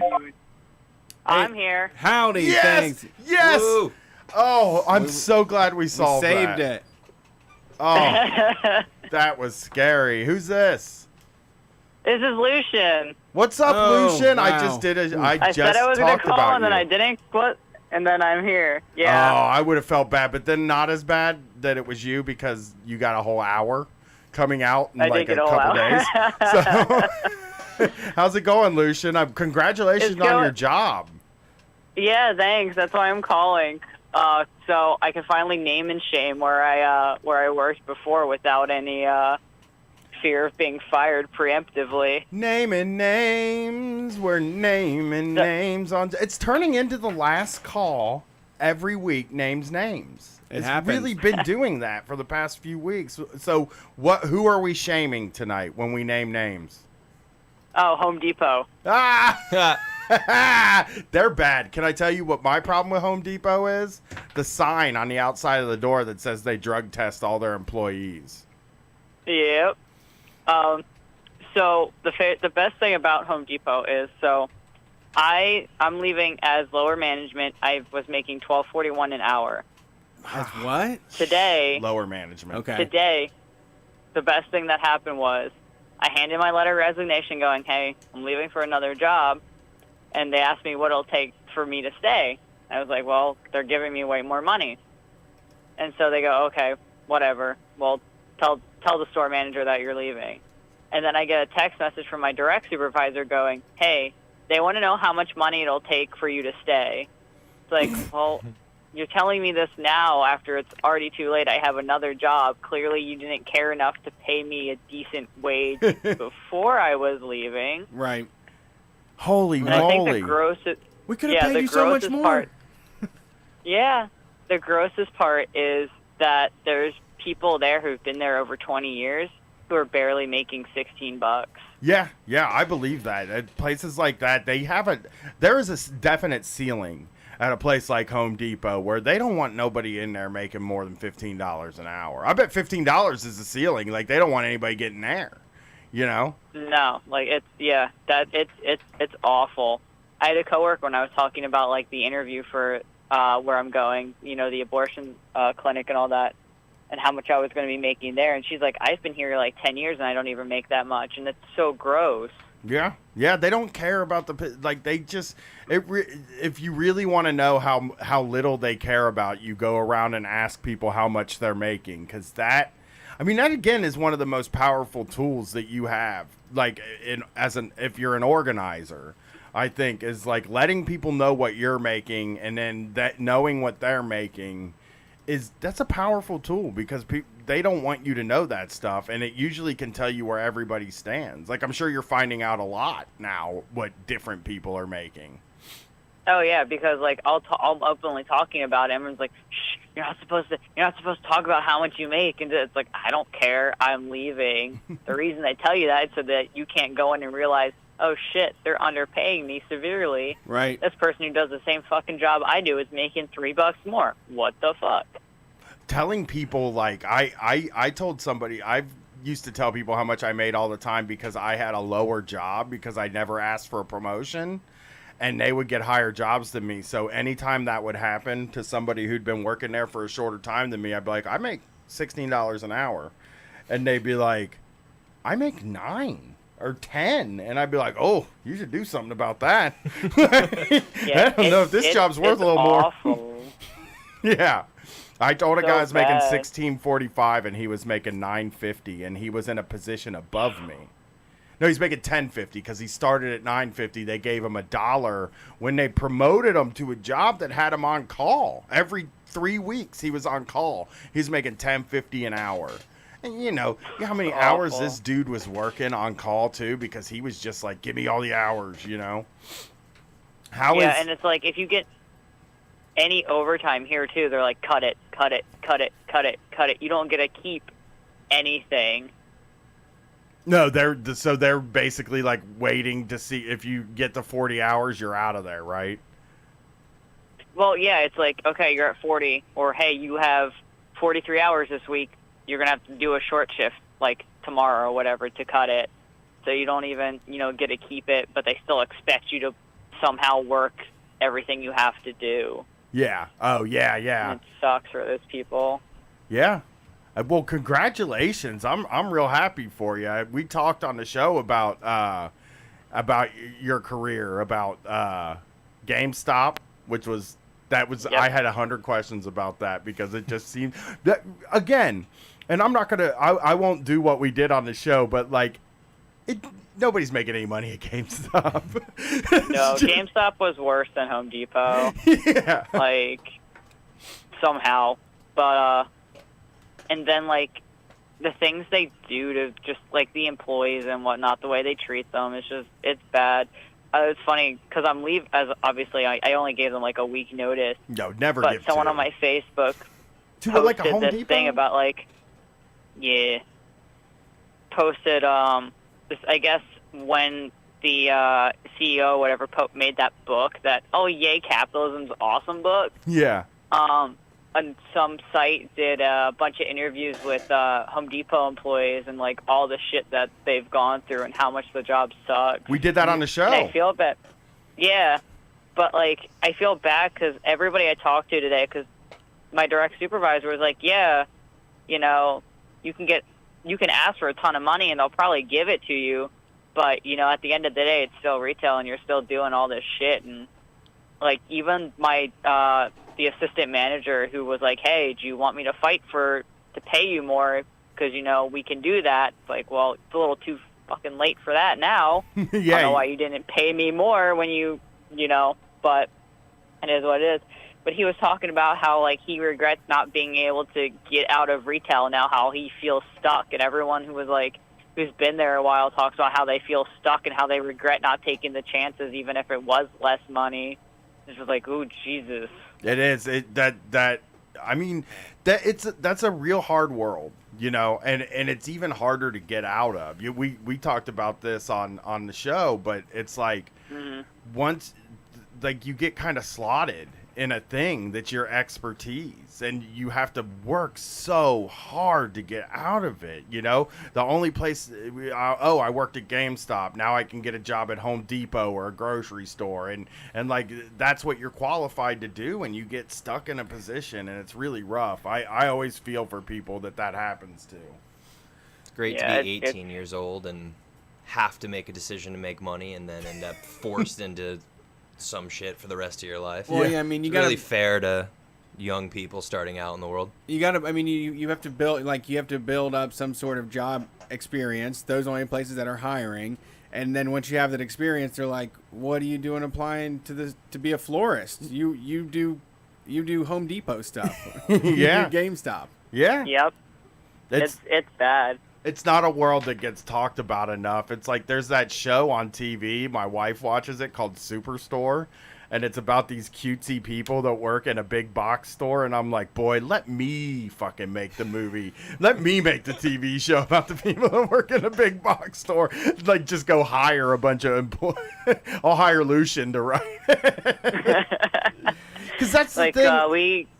people think it's such an easy, goofy job because when you see it on TV, it's people goofing off and having the best time. You know, it's not a goofy job. It's hard work, and you stand up all day and get yelled at a lot. Yep. Like we came back tonight from seeing Sorry to Bother You, and it's just like that movie, like especially right now, hits so hard. Oh, that movie rocks. With yeah, I gotta go see that. Everything going on. You do. You absolutely do. Yeah, I haven't seen it yet. It's so good. We got a night off tomorrow. It wasn't what I was expecting. I'll say that. I'm actually excited because I think I have an idea of what the twist is, and I'm pretty excited. I want to see it. I'm excited to see it. Maybe I'll figure that out. I went in completely blind, only knowing, hey, everyone says go see this movie, and the director's a communist. Like, okay, cool. Yeah. And that's all I knew about it. And I'm kind of glad I did that. Yeah, it looks good. I've seen the one trailer, but I'm kind of staying away from spoilers and stuff too, and this is the type of stuff that needs to happen. Like, these are the types of nobody makes those movies. Nobody makes TV for people that work real jobs. Like, actually almost a little surprised that someone did make the movie. Yeah, I'm surprised nobody's ever made them. I say that about our show too. I'm surprised nobody ever did this before. There's just not a lot of. I mean, I think he said he spent about 10 years working on it. Yeah, I mean, it's just not something you go and pitch and get offered money or advertisements or product placements. You know? Yeah. I mean, at the end of the day, you got to imagine the studio saw it still as a chance to make money. Oh, it was a cheap film to make, popular. And they're going to turn a profit on it. But it's staunchly not a fan of capitalism. If there's any time to do that this movie would be popular, it would be now with everything that's going on and the rise of the DSA and leftist movements and stuff like that. They probably saw, well, this is popular with the kids. We can make money off that. Well, they've always made money off of like anti-consumer stuff. You know what I mean? Where it's like we made like Wall-E is a pretty, I mean, in the end, a pretty political movie. That's great. I actually saw somebody with a car that had Wall-E and Evie holding hands on the back of it. Yeah. Aww. I mean, I saw that movie and was like, this is very political. And like, I don't know if it's just me seeing it in the movie, but I feel like it is like very overtly political. Oh no, it's in your face. Nothing of it's unapologetic. It's pretty flippant, I think. Yeah, I love that. I hope. Look, if the capitalists will sell us the rope to hang them with, I is think a true statement. That's know true. What I mean? They will make some money, but there are sure. some young people that will see that and probably be on a different path now. Yeah. Mm-hmm. Especially if it's funny and like everybody says it's not preachy at all, and that's like what we always shoot for on this show is like. I want it to be political, but I also like entertainment is the number one priority. You know what I mean? Like, because if you don't make entertainment the number one priority, then you're running into like preachiness and just shit people don't want to hear. Like, if people don't, you got to make it a priority to make people laugh and to put the jokes in the movie and to make it a real thing, and it sounds like Boots Riley really, he put a lot of thought into making this he made it a comedy. He made it so it could play to a mainstream audience. And it sounds like this is going to do some stuff. It sounds like this could raise some class consciousness, which I honestly think is on the rise anyway. The way that things are screwed up. Like, I think more people are talking about it, and it's just starting to roll downhill in a weird way. For sure. Oh, definitely. Because, like, even talking to my coworkers at work and, of their pay and stuff like that, there's a lot of people who, while they might not entirely agree with everything, they definitely are starting to become more class aware of how just everybody's fucking them over. Well, nobody's giving them direction either or anything. It's like they know it. A lot of people know it's screwed up. Most people know it's screwed up, but what do we do? Like, it's like in their mind, they're like, there's nothing you can do. It's always been like this, and it's always going to be this way. And you're taught that.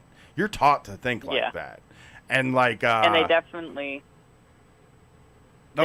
ingrained the idea that you can't, like, I know when I was first hired for Home Depot, one of the first things you watch is don't talk to the union workers. They're going to make your job suck more and take your money. So, like, if you ever worked retail, it's automatically drilled in your head that there will never be a union. You can never get a union. We will never support a union. Don't say it in the break room. Like, there's every job I've ever had, you joke around about not saying union in the break room. I think that's a joke. Yeah. Well, Lucian, thank you for calling, and thank you for doing the show with me, too. We're going to... Yeah, where can people find you online if they want more? So I'm mostly on Twitter, I'm on Twitter under Tiny Awoo. Tiny as in like the size and Awoo as AWOO. All right. And then obviously in the Street Fight group, I'm there all the time. Perfect. And didn't you do some horror blogging or something? Yeah, I run the queer horror website, Gender Terror. Gender Terror, okay. Yep, which is entirely Patreon funded. So we pay like our writers and our artists and all that. Oh, cool. Well, I'll have to get in there and jump on the Patreon then. I didn't know that. Thank you for calling in. I appreciate it. No problem. You guys have a good night. You too. Thank you for listening to Street Fight Radio. That is the show. Thank you for tuning in and watching. If you did, I hope you enjoyed all of the stupid GIFs I put on the screen.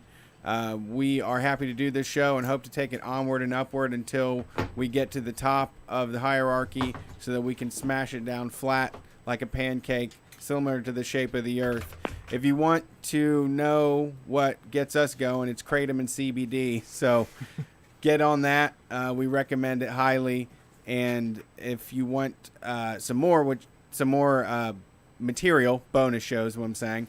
Bonus shows that Lucian's on, that Jeff is on.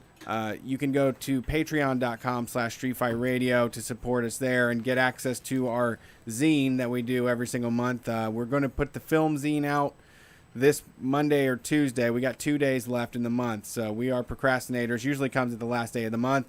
We are Street Fight Radio. Peace.